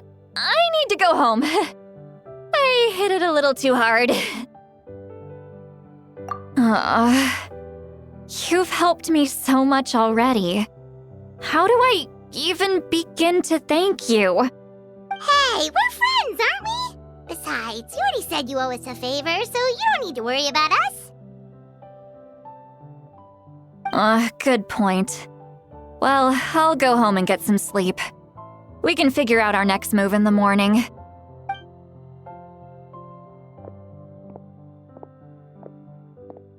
Friends. I like the sound of that. Auroron's probably probably back with the captain, don't you think?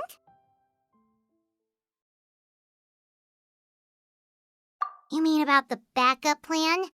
Do you really believe what the captain told us? Yeah, you're right. We should just go to her directly. But she's probably asleep. We can find her first thing in the morning. For now, let's... go to bed.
Outside.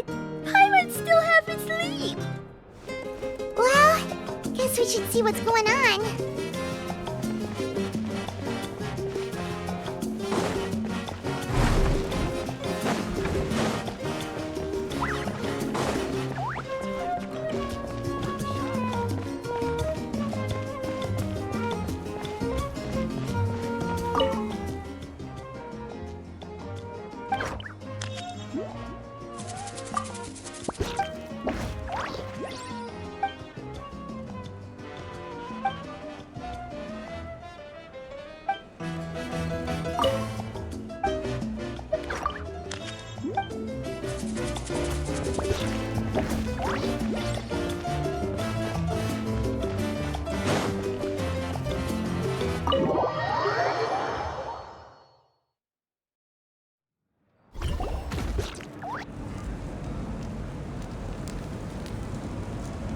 You're already here. I was just about to come get you. Wow, you're up early. That's impressive, especially after all the drinking last night. Let's not bring up last night. I'm embarrassed about the whole thing. Anyway, I was also woken up by the commotion. Looks like all the warriors from the stadium are on the move. I heard many areas have been attacked by the Abyss, including the Masters of the Nightwind. I need to head back right away. The Abyss attacked again? Are you sure you can handle it on your own? Do you need our help? I'll be fine. We also have the support of the warriors stationed at the various outposts. Given the quick response, things shouldn't get too serious. The stadium could always use more manpower, so you should join the forces here. I'm done making excuses for him. He's not a child anymore. He needs to take responsibility for his actions. I was the one who vouched for him, so I need to report back to the Speaker's chamber. I'll accept however they choose to handle the situation. But I should be able to convince them to let me go back to my tribe first to deal with the attack.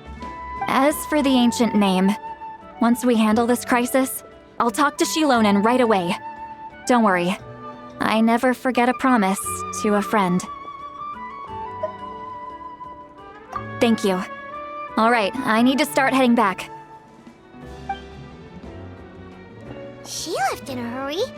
The situation must be really serious. Looks like a lot of people are heading to the stadium. Let's see what's going on.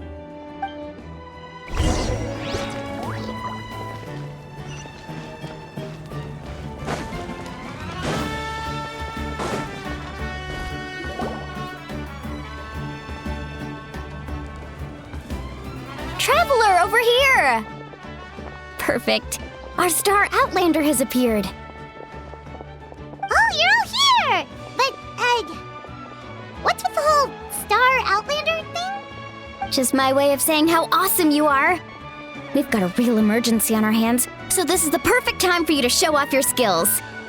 Alright, but can we get a quick rundown of the situation first? The Abyss suddenly attacked the Collective of Plenty, the Masters of the Nightwind, the Children of Echoes, and a number of our camps and outposts in the wild. Yes, and the attacks are increasing in frequency. The tribes have plenty of defenses, so they're safe for now, but I can't say the same for the adventurers and merchants stuck in the wild. Chaska and I have been searching for survivors and treating the wounded. We just got back, but we need to head out again soon. I plan on heading back to the Collective of Plenty, just in case my tribe needs me. What about you, Mualani? Where are you gonna go? I'll go help the Children of Echoes. They're the closest, so I can start fighting right away. What about you guys? We could go together. Yeah, that does sound important. No worries. Just leave the Children of Echoes to us. Who knows? Maybe yours truly will have the Abyss on the run by the time you're finished. That would be pretty great, actually. I hope my tribe gets through okay. It'll be fine. Your tribe doesn't do all that bodybuilding for nothing. Let's part ways here for now. And most importantly, be careful, everyone. Oh, and some of us need to avoid getting contaminated by dangerous-looking substances. That will make my job a lot easier. Koichi, do we really have to do this now? It's alright. She's just looking out for everyone. Alright, let's hurry up and talk to the Pyro Archon so we can help the others.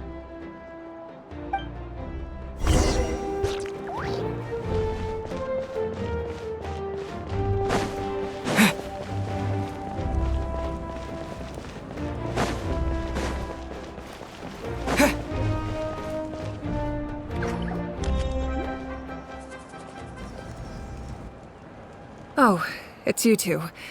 As you can see, things are not looking good right now. People across Natlan are in danger. Look, I'm very interested in your recent adventures, but this is not a good time, so we'll have to keep our conversation short. That's alright, we're also in a hurry. We're gonna go help the Children of Echoes after this. What?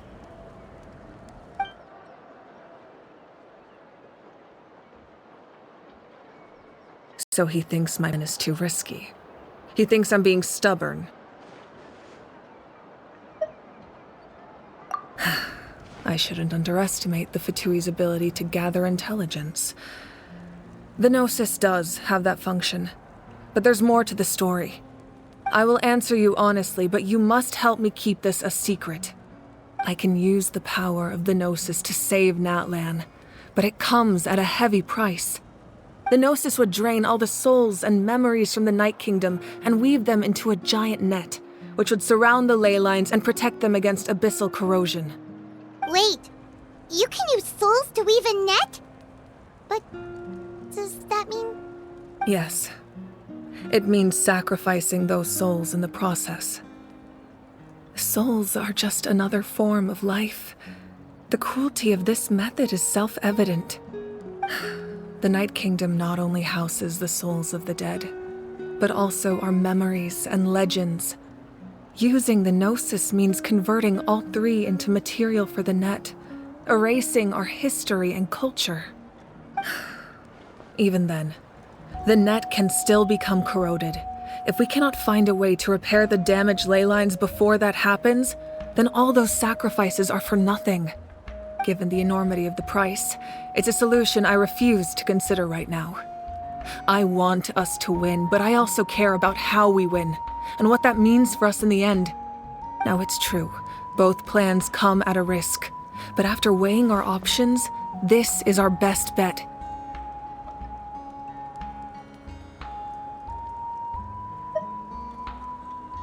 Natlan is unique among the nations of Teyvat.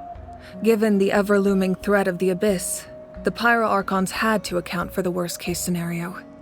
Having a contingency plan is our duty, not just to the people of Natlan, but to all who live on this continent. Still, this has always been a well-kept secret. I'm very curious how the captain learned this information. Oh, one more thing? The captain said he found another way to solve the problem. Could be equally as extreme, though. Without the Gnosis, he should have no other option.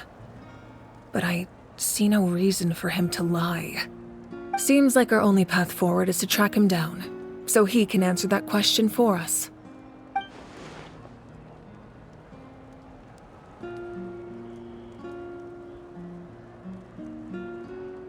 Judging by your expression, you must have doubted me, even if just for a second. Not even a little! We would never— Wait, what are you talking about, Traveler?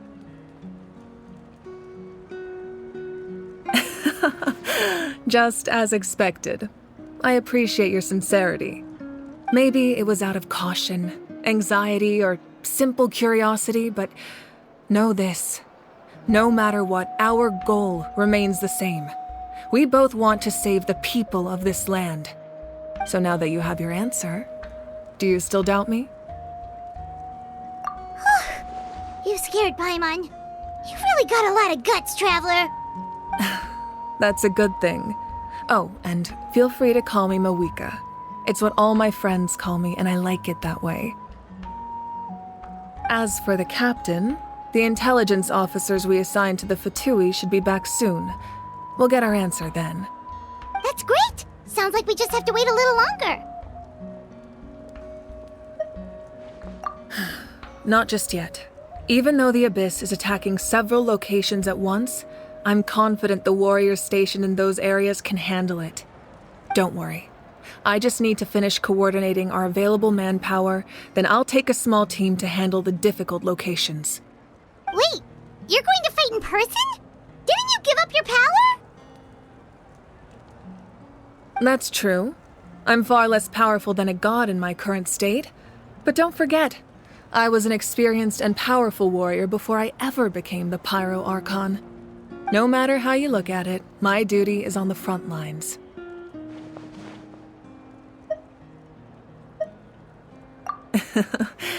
I just think there's strength in numbers.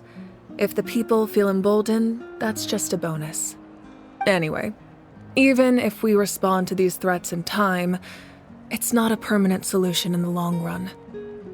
I've considered moving my people to other nations, but given their close connection to the Night Kingdom, a forced evacuation would have devastating consequences. I've told the chiefs of each tribe to strengthen their defenses and advise people against leaving their settlements. Now I just need to find the right time to disclose the true nature of the crisis to the people of Natlan. Paimon's a little worried about how people will react. Yes, but that won't be the only response. In any case, that's for me to worry about. I'll let you know when we have more information on the captain. All right, we should head out. Maybe we can join up with Milani. She can't be too far ahead.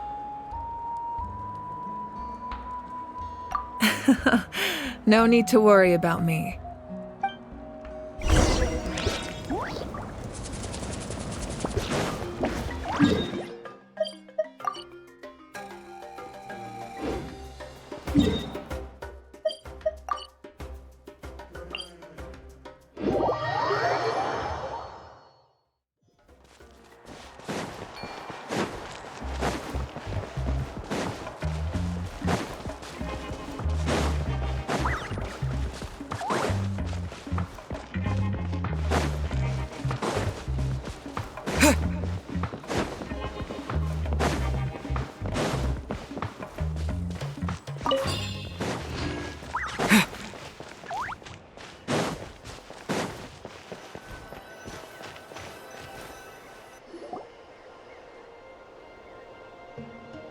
Quick, over here! To safety!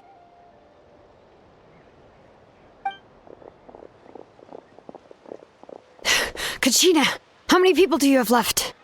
They've all made it out. It's the Traveler and Paimon! They're here! What's the situation? There's a trapped caravan that needs our help. We need to rescue them as soon as possible. We'll go together. I'm coming too.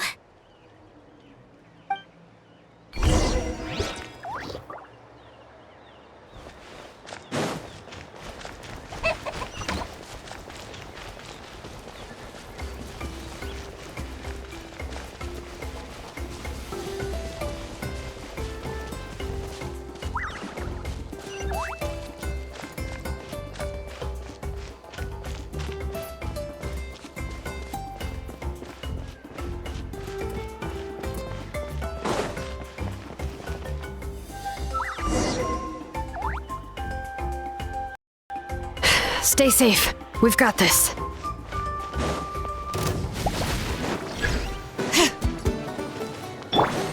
Water jet! Yeah! Let her rip! Sterling! Let the mountain's veins boil! Let's ride!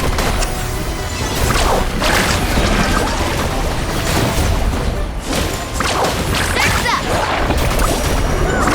Woohoo! Amazing!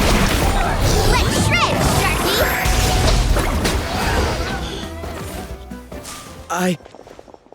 I really thought I was done for.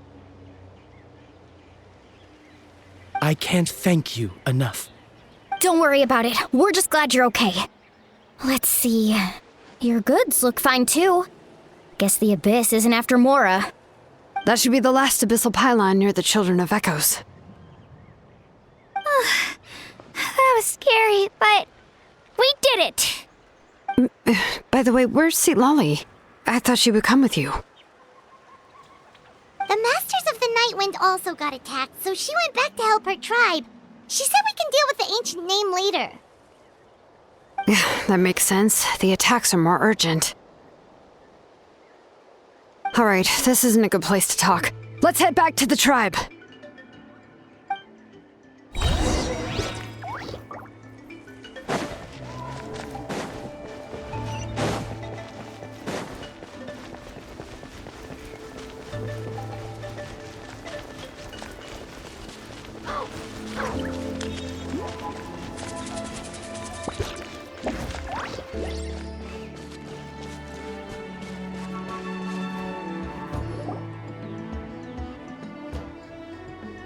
Looks like a few people were hurt after all. Oh, I should have got here sooner. The Abyss threw a lot at us at once. I rushed out as soon as I heard the alarm, and there were already so many monsters. Before long, Kachina brought over a whole group of warriors, and just like that, we destroyed several pylons as a team. I wasn't in charge or anything. We just happened to be together. Still, I think this proves that camping in the wild was a great idea. That's how we were able to respond so fast. Sleeping on the wet grass was pretty uncomfortable, but it was worth it.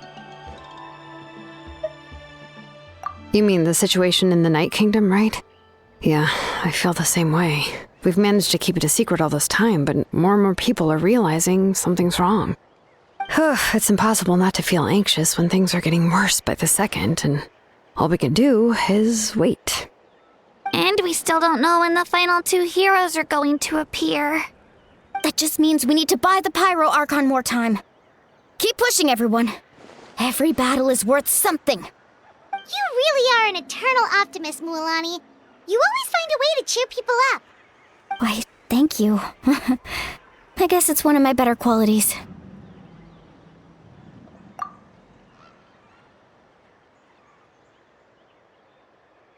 So, specifics aside, the Pyro Archon confirmed the Gnosis can resolve the crisis, but it comes at a huge price.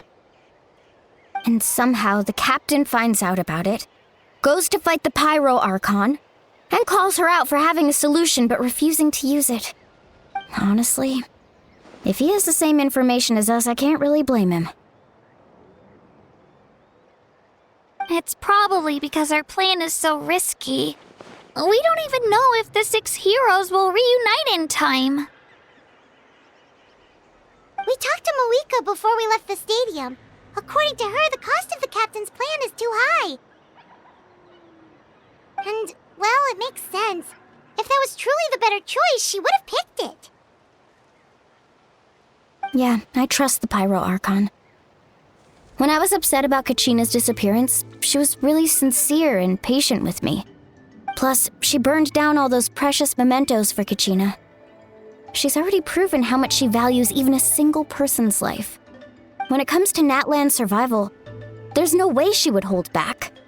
I agree. Maybe the captain weighed the costs and came to his own conclusion, but I'm sure we have different priorities. Life is important, but so are history and memory. As the Archon, she can't tell us everything, but it seemed like she wasn't holding anything back this time. The next question is, if the captain found a new way to save Natlan, how come the Pyro Archon has never heard of it? Yeah, and isn't he from Snezhnaya? Why would the Fatui want to save Natlan?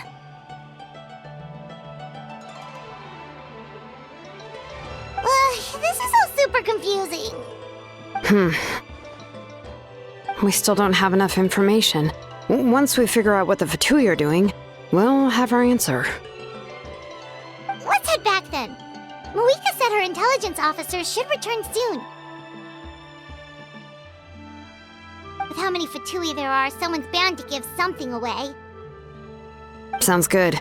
I have a few theories of my own. With a bit more information, we just might get to the bottom of the whole thing. Want to join our garrison, Mililani? I was just about to ask. Count me in.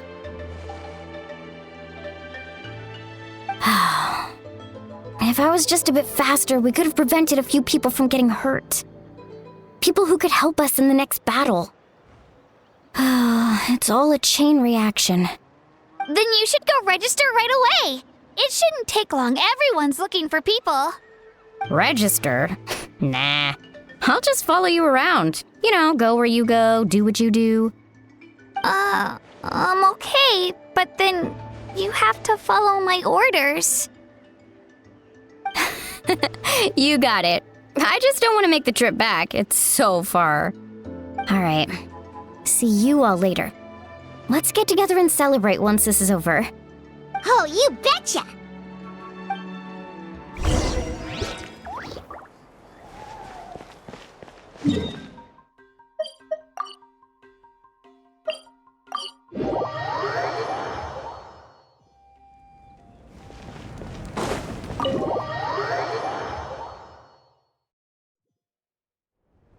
Moika! Oh, Chaska and Koichi are here!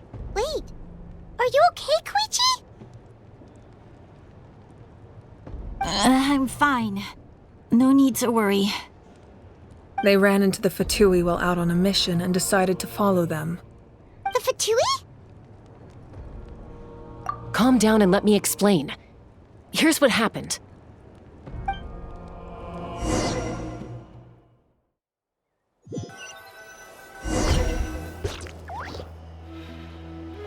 Watch out. It's the Fatui. Were they attacked by the Abyss? No, wait. It looks like they're protecting a group of travelers. Over there. Do you see? You're right. That's a traveling group from Natlan. Could they be trading for something? Let's keep observing for now. We're glad you're okay. Given the appearance of abyss monsters all over Natlan, you should cancel your journey and seek shelter at the stadium or one of the tribes. Thank you so much. I wish there was something we could give you. We don't expect anything in return. We were out on a mission and saw you being attacked. It was our decision to help. If you truly wish to repay the favor, you can keep this a secret. If anyone asks, just say you were saved by warriors from Natlan. Oh, okay. We can do that. But... We're not asking you to cover up our activities. We haven't done anything illegal. Our captain simply wishes to remain undisturbed. Nonetheless, the decision remains yours. If we wanted to keep you quiet, we would have employed a harsher method. Got it. We'll get going now. Did you hear that? They mentioned a captain. Isn't that who the Pyro Archon is looking for? Exactly. We could be onto something big. Still, there was no trade. They were just helping people in need. I didn't sense an ulterior motive. I didn't believe the captain when he said he wanted to save Natlan. But based on what we just saw, it's possible he was telling the truth. Maybe we've been wrong about the Fatui this whole time. It's too early to say. Let's follow them and see what's really going on.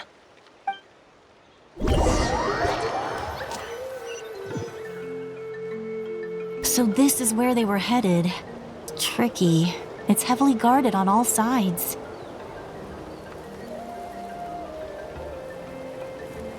Koichi, wait for me here. I'll go in and check it out. Oh, no, you don't. How are you planning to get through all the guards? Look, I can use this terrain to my advantage. With our tribe's special way of getting around, I doubt they'll see me coming. We still can't see anything on the inside. What if you can't find cover? You won't have anyone to watch your back if you go in alone. The more heavily guarded the location, the more valuable the secrets. Even if the captain isn't here, we can still figure out what the Fatui are planning. That intel is worth the risk. Fine. You're not gonna listen to me anyway, so let me come with you. That's even more risky. You've been running around saving people for days. You're already at your limit. I'm confident I can protect myself. I'm not sure you can say the same. At least right now. I can. You really believe that? Fine, don't believe me. But you can't honestly tell me infiltrating a heavily guarded Fatui hideout all on your own sounds more reasonable. You know, growing up, even if I insisted on doing something, it never gave you any trouble. I'm not sure you can say the same. All right. If we start arguing, this will never end. We can't let this opportunity go to waste. Guess that means I win. Don't worry, you're not the only capable young person from our tribe. I can handle this. All right, same plan as usual. We split up, communicate with hand signals, make sure our blind spots are covered, and support each other once we strike. Got your ropes? Yeah, let's go.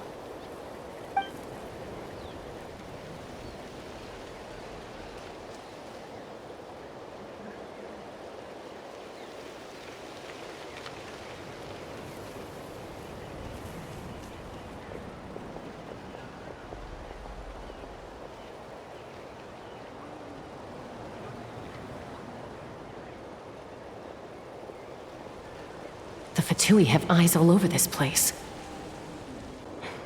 I should wait for Koichi's signal.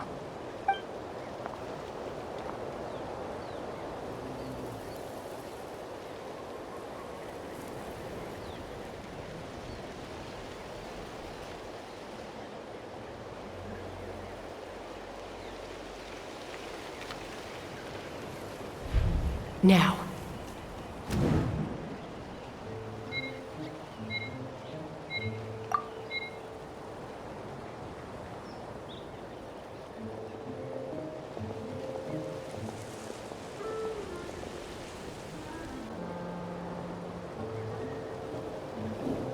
Not sure how many chances I'm gonna get.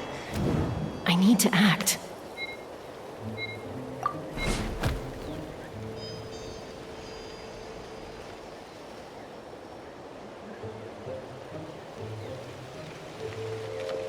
Good. I made it without getting caught. I should get to that platform over there. But it's guarded by the Fatui. Koichi should have line of sight. I'll wait for her signal.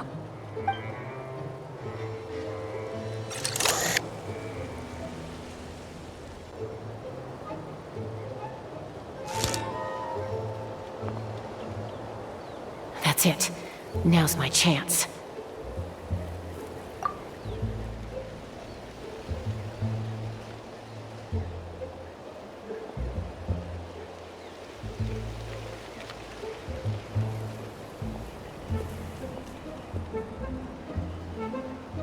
It's no use staying in one place. I should keep moving. Looks like Chaska is helping me by keeping an eye on the Fatui movements. I'll wait for her signal.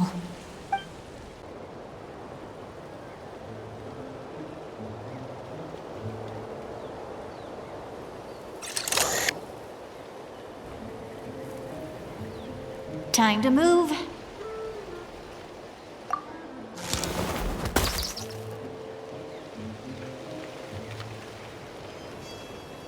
Whew! That was close. Almost got caught. Probably can't make it over in one go. I'll wait for my next chance. Now's my chance.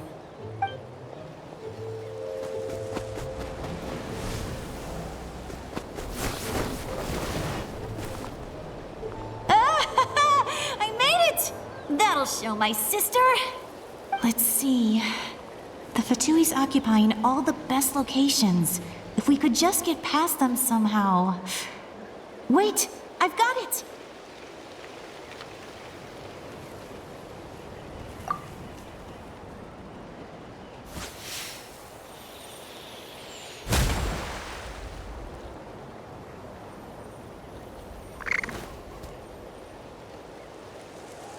Huh? What's that noise? Did something explode? Oh! It stings! What the heck is that? What do you think you're doing? I could ask you the same thing! Good, they're arguing. Looks like they just needed an excuse. They've probably had enough of this job already. The people on the hill over there left to help their comrades. This is our chance.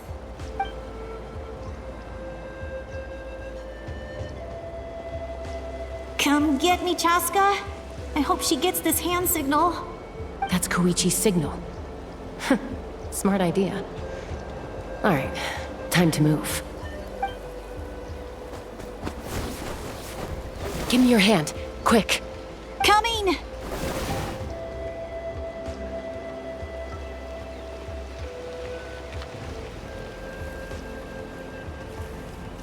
I checked, and this way is completely clear. It should lead us to the deepest part of this place.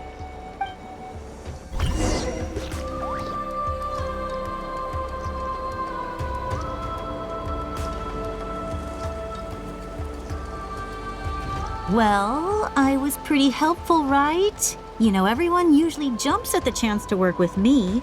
Not my own sister, though. No, she avoids me like her life depends on it. I was wrong, Koichi. You've done well. Wait, you're just gonna admit it? Now I look like the mean one. Let's focus on the task at hand. We're in the heart of enemy territory. The more time we waste, the more dangerous this becomes. All right. If you're not gonna take the bait, then I'll drop it. Looks like the Fatui are here to dig something up. I'm surprised they mobilized this many people. I doubt it's because they're interested in our culture and history. It seems like they're looking for a dragon relic called the Source Mechanism. The device is ancient. Barely any information survives to this day.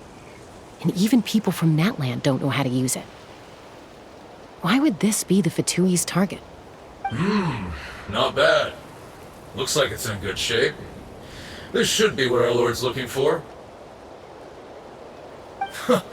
Took us long enough. Come on, let's get this thing back. Back? Back where? Should we keep following? You really want to keep going? Of course! We make a good team, don't you think? No reason to stop now. What was that sound? Uh-oh. We've been spotted. Time to go. Falling rock incoming! Watch out for your gadget! What? You'll regret that! After them!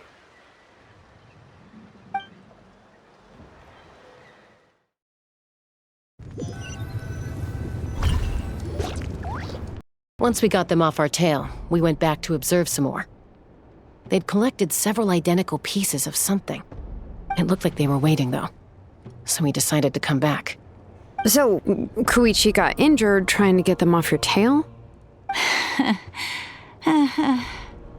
She pushed herself too hard and collapsed on the way back to the stadium. Well, I didn't cause you any trouble while we were fighting, right? So my perfect record remains. You've done very well. I could make a comment on knowing your limits, but it's not my place. I know. I'm already reflecting on my actions. So, our current intel suggests the Fatui is after the Source Mechanism. The device is a complete mystery, even to us. What does the captain want with it? I have no idea. But it's safe to assume the device could serve a similar purpose to the Gnosis. Shilonen, I need you to gather every scholar in Natlan familiar with the secret source. I'll get right on it. Thank you both for your hard work. Koichi, it's time for you to get some rest. Oh, and there are gifts from your patients waiting at the speaker's chamber. I've prepared a small gift of my own as a token of gratitude. I'll send it to your home along with the others. My patience. That's so nice of them. Guess that means I'm doing something right. You don't need to give us anything, Archon. We were just doing our duty for Natlan. I should take Koichi home now. Well, if Koichi doesn't want her favorite Saurus crackers, then... I accept. Thank you, Archon. What am I gonna do with you? There's some for the rest of you as well. They're one of my favorites too, so don't be shy. I'll start investigating the source mechanism right away. If I learn anything, you'll be the first to know. Yummy snacks!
What's next for you two?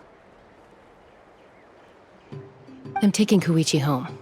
With our parents there to keep an eye on her. I can make sure she actually rests. Hey, it's not like I'm some kind of prisoner.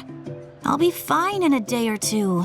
There's no need to go all the way home. That's what you always say. Everything's no big deal until you collapse. What if the Abyss attacks again? You're saying if I let you rest in a hotel, you're not gonna rush out the minute you hear the alarm? I won't. Triple promise I won't. Mm-hmm. Fine. On the off chance something like that were to happen, I might. But I'm a doctor. I have a duty to help people in need, no matter how hard or tiring the work gets. I guess you're right. But I don't have to like it. This reminds Paimon of when we first met. Except you were the one trying to stop Chaska from doing something dangerous. I'd do the same for anyone trying to put their life in danger. As a doctor, I don't want people to get hurt because of a rash decision. Then try to see things from my perspective. You clearly want to protect your patients.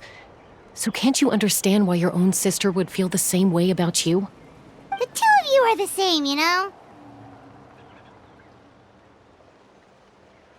I disagree. I understand the risks and costs of my decisions. Who wants to be like her? Overconfident, always making excuses when things go wrong. That's just not true. You think I don't have proof? Okay, don't get into another fight. Just pretend Paimon never said anything. Don't worry, Paimon. You didn't do anything wrong. Arguing is just how we communicate. Neither of us really takes it to heart. Plus, I guess we are similar in some ways. Maybe I rush into things without thinking, but I learned that from her. We're family. I can't help it if my older sister is a bad influence. Okay, you don't have to put it that way. So, you're all good now? Neither of us are really the type to back down, so we'll always have our differences. But still, we get along in our own way. Plus, I know you'll wake up one day and realize I was right all along. I just need to wait. Be my guest. Come on, let's get you home. See you later, Traveler and Paimon. I'll be back once everything's settled at home. There's no rush. At least grab a nice meal with your family. Bye, you two. Take care of yourselves out there.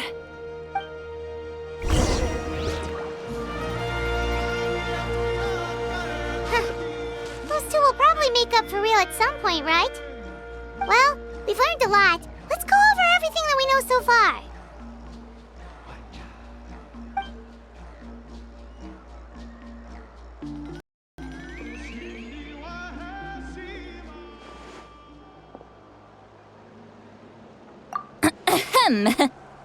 Sorry for popping up out of nowhere. Again. Why do you look so awkward? Oh, is there something you need from us?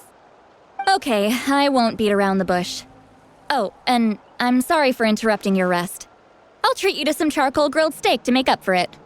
Awesome! Just give us your orders! Hey, friends don't order each other around. I'm just here to share some news. Remember what we talked about before parting ways? Oh yeah, you mentioned how Auroron has always wanted to save Natlan, and something about his soul being fragmented. Paimon and the Traveler discussed it after you left, and we think Auroron is probably back with the captain. What do you think? I agree with your hypothesis.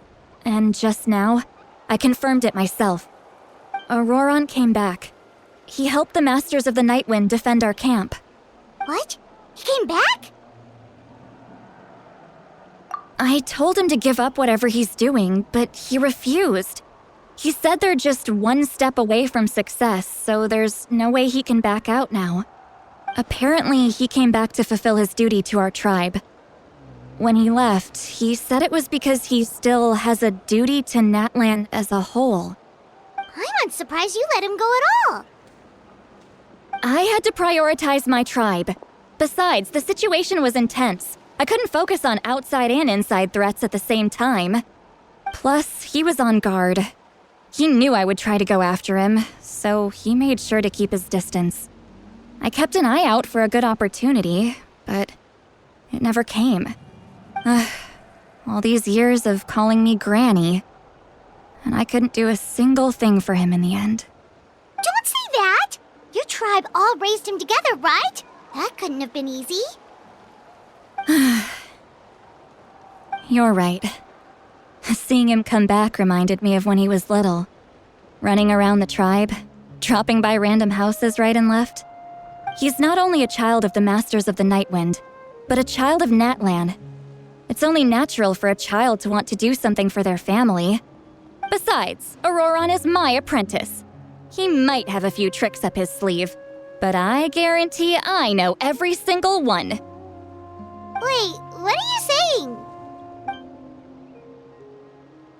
Look. Remember how I said Auroron's soul is fragmented? This is the talisman I created to keep it stable. And this gem is what makes the talisman work. It just so happens that Auroron is due for a gem replacement. Since I can't get close to him, I put the new gem in a supply bag and asked Aoife to bring it to him. You guys know Aoife, right? No? Well, he's a pretty famous vet around these parts. He's always bringing me all sorts of things, and he happens to be very good friends with Auroron.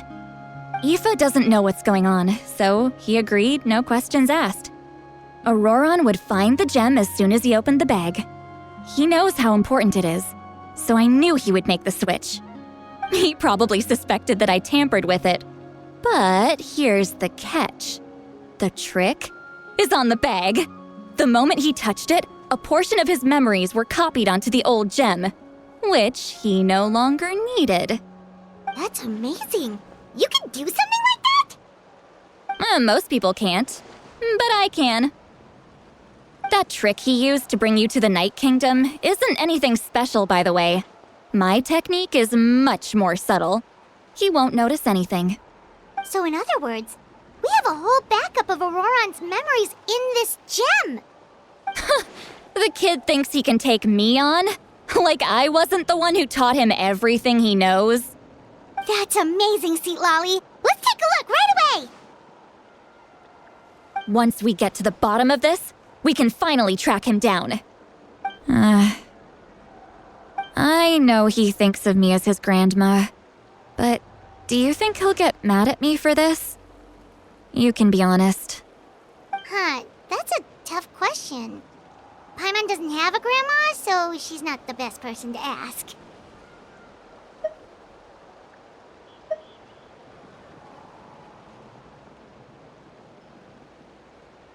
To be honest, I've always doubted my ability to look after him.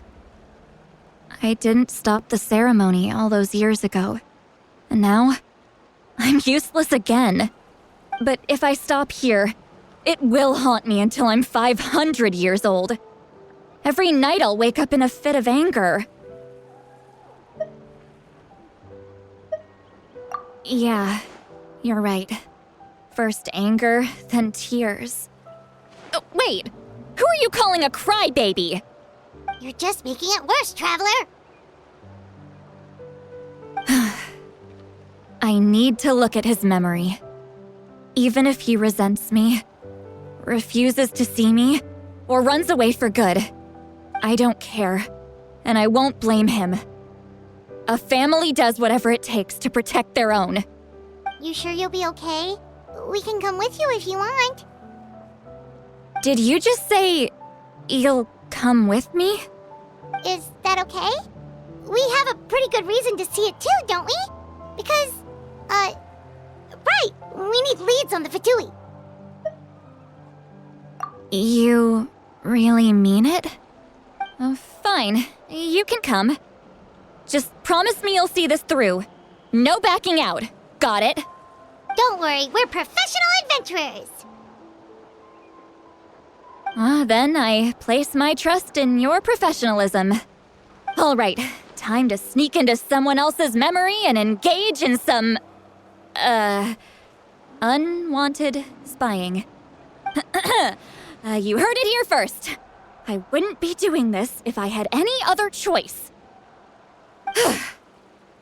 Are you ready?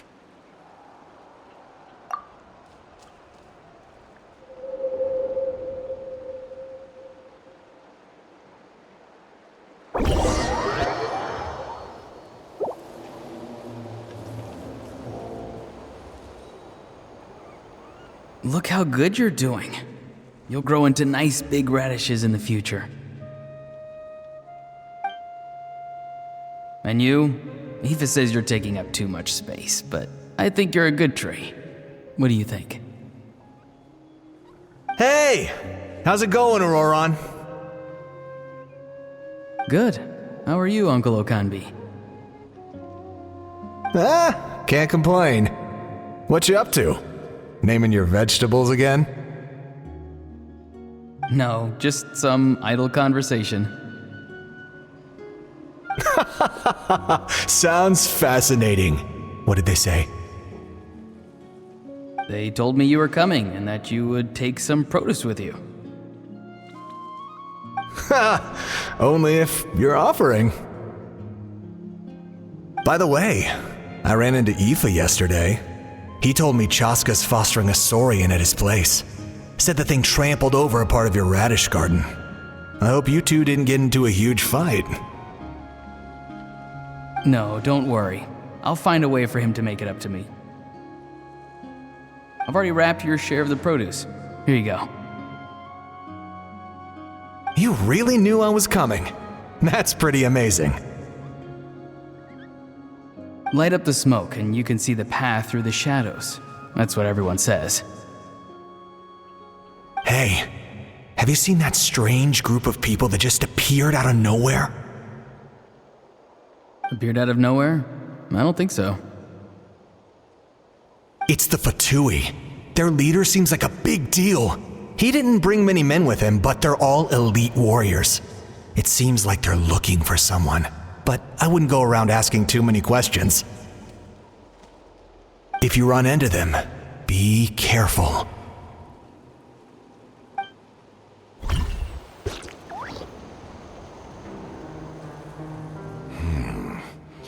You're from the Masters of the Nightwind, are you not?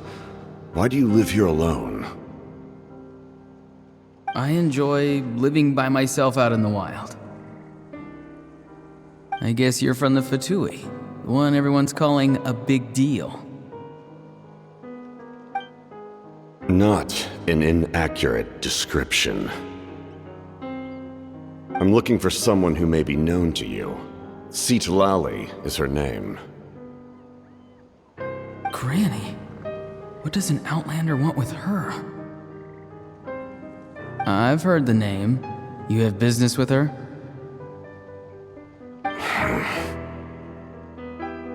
There's no point to further questioning if you insist on hiding things from me. I shall seek answers elsewhere. Oh, he could tell I was lying and now he's leaving? He gave up just like that? Hey! At least tell me why you're looking for Citlali. It's none of your concern. I have my own means of tracking her down. Why are the Fatui looking for her? What does she have to do with them? I can't just let them go like this. I have to figure out what they're planning.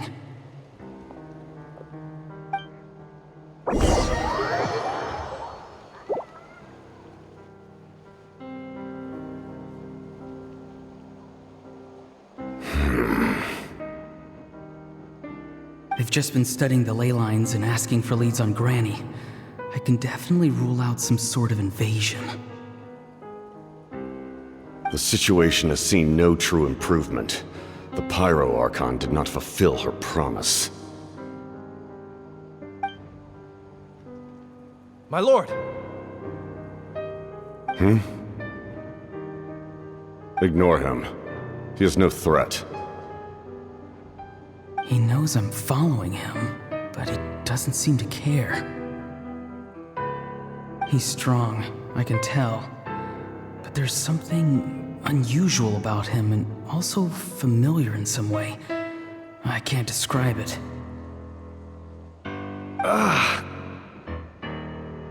What is it? My lord, I feel dizzy. A ley line disturbance. Certain presences have been forced to wander outside their rightful realm.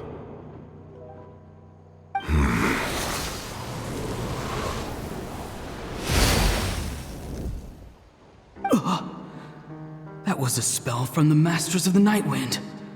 How did he know that? Is he sending those escaped souls back into the ley lines?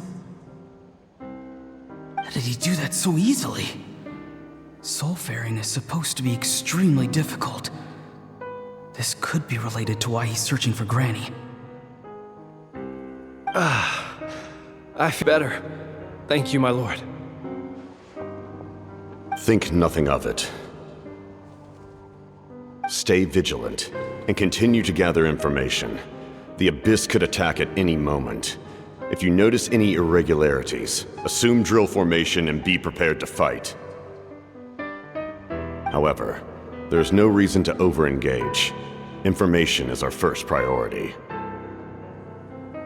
Yes, sir.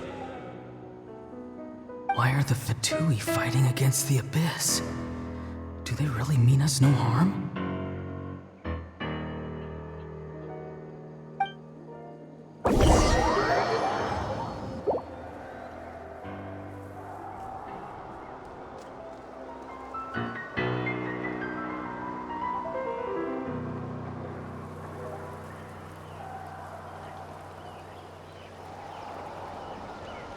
I've been following him this whole time and still they ignore me?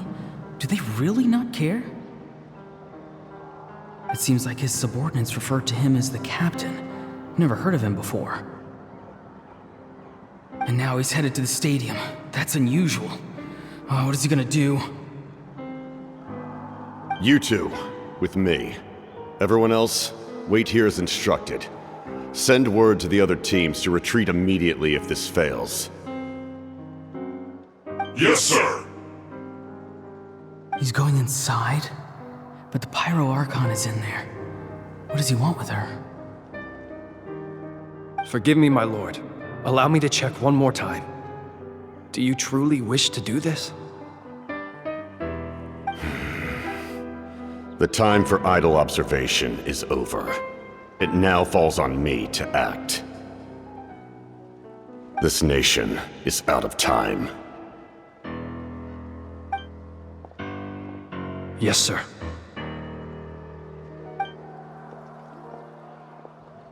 He just walked straight into the stadium. What is he gonna do?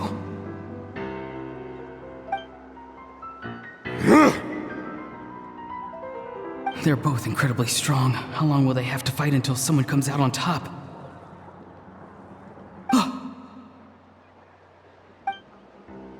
Wait, this feeling. Just like the other day near the ley lines, it's faint, like a soul's trying to escape. Where is it coming from? Is that why he's looking for Granny? If he dies here, then all clues will be lost. I can't let that happen.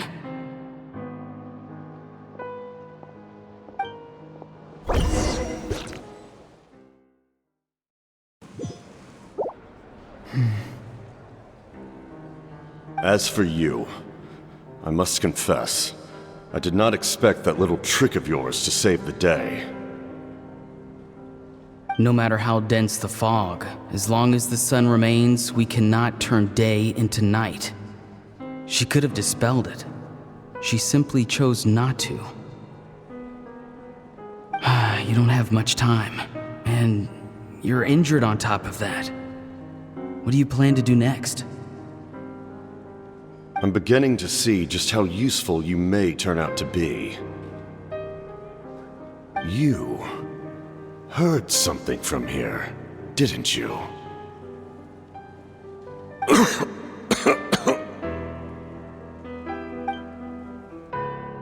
No need to force yourself. I've never seen anyone match the Pyro Archon in battle before. I didn't expect you to intervene at such a critical moment. You know I've been following you. Why didn't you stop me? When walking in the forest, it is only natural to encounter wild beasts. However, not every beast has the courage to come out and bite. And yet, one of those very beasts saved your life.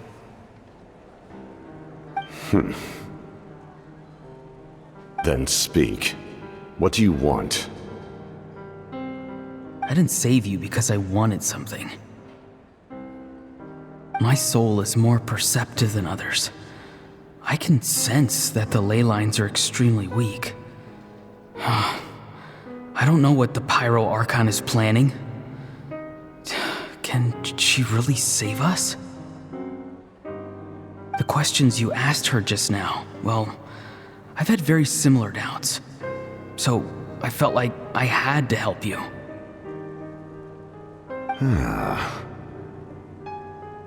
So, you can tell the truth. That was quite a reckless decision to make. I'm not sure you realize that. There's no turning back for me now. What I did back there is going to get me in a lot of trouble. You attacked the Pyro Archon in broad daylight, and I used my spell to save you. A single glance was likely all it took for her to recognize my tribe. So, we're in the same boat. Seem to care little for my thoughts on the matter. It's too late for that. Start from the beginning. Why are you looking for Citlali? Do you know her? Explain your relation to her first. I know you two are acquainted. It was obvious the moment I mentioned her name. Citlali is my elder and my teacher. She taught me everything I know. It's my duty to protect her. If you truly wish to protect her, you should have let me perish at the Pyro Archon's hand. Yet, you chose otherwise. Do I really need to tell you what that means?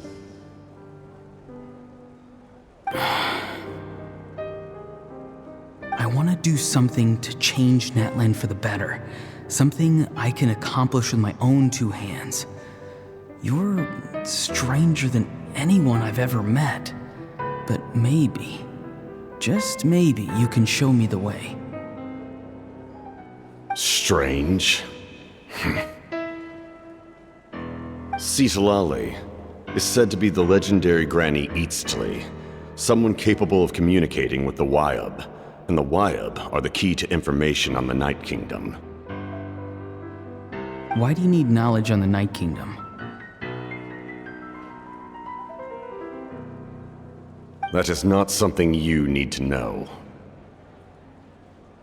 Don't forget, I saved your life. Do you not believe the Fatui capable of betraying a debt? People can lie, but souls cannot. I can tell there's a weight to your soul, a sense of justice. You may not live among your tribe, but you certainly know their tricks. I apologize for my rash judgment. You are more capable than I imagined. Let's go. We'll see if you have what it takes to join my plan.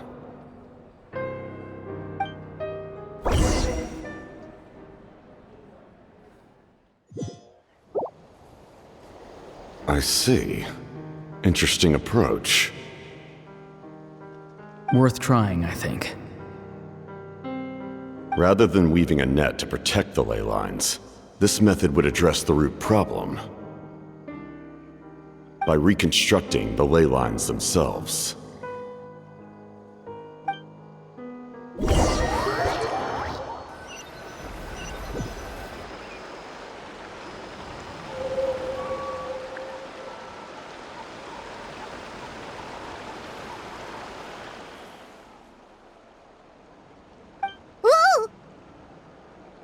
Traveler, Paimon.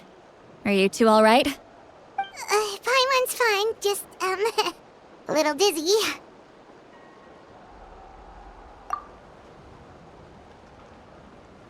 Of course. I'm so mad at him. After everything, he still can't let go of the past. For some reason, he thinks he owes something to the people who cared for him. Stubborn, self-righteous fool. Where's that gonna get him? Now that he's all grown up, he thinks no one can tell him what to do? He thinks he can just run away whenever he wants. I'll show him. If he tries to run one more time, he's got another thing coming. Maybe stubbornness runs in the family. Like grandmother, like grandson, as they say. Is that supposed to be a compliment? Huh, that kid's got nothing on me. Anyway, back to what we just saw. I don't even know what to make of it. Yeah, the captain seriously wants to reconstruct the ley lines? What does that even mean? Something like the loom of fate, maybe? But how does that help with the abyss? The loom of fate? Oh, it's kinda hard to explain. Basically, it's a device from Conrio that has unbelievable power. Anyway, if he really wants to manipulate the ley lines, everyone in Natlan will be affected. Oh, this is big.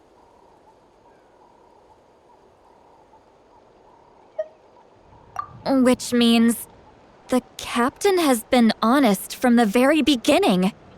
Auroron's memory proves that. Why is he so obsessed with saving Natlan? Oh, we've got to tell Moika about this right away. Yes, she needs to know about this. Now.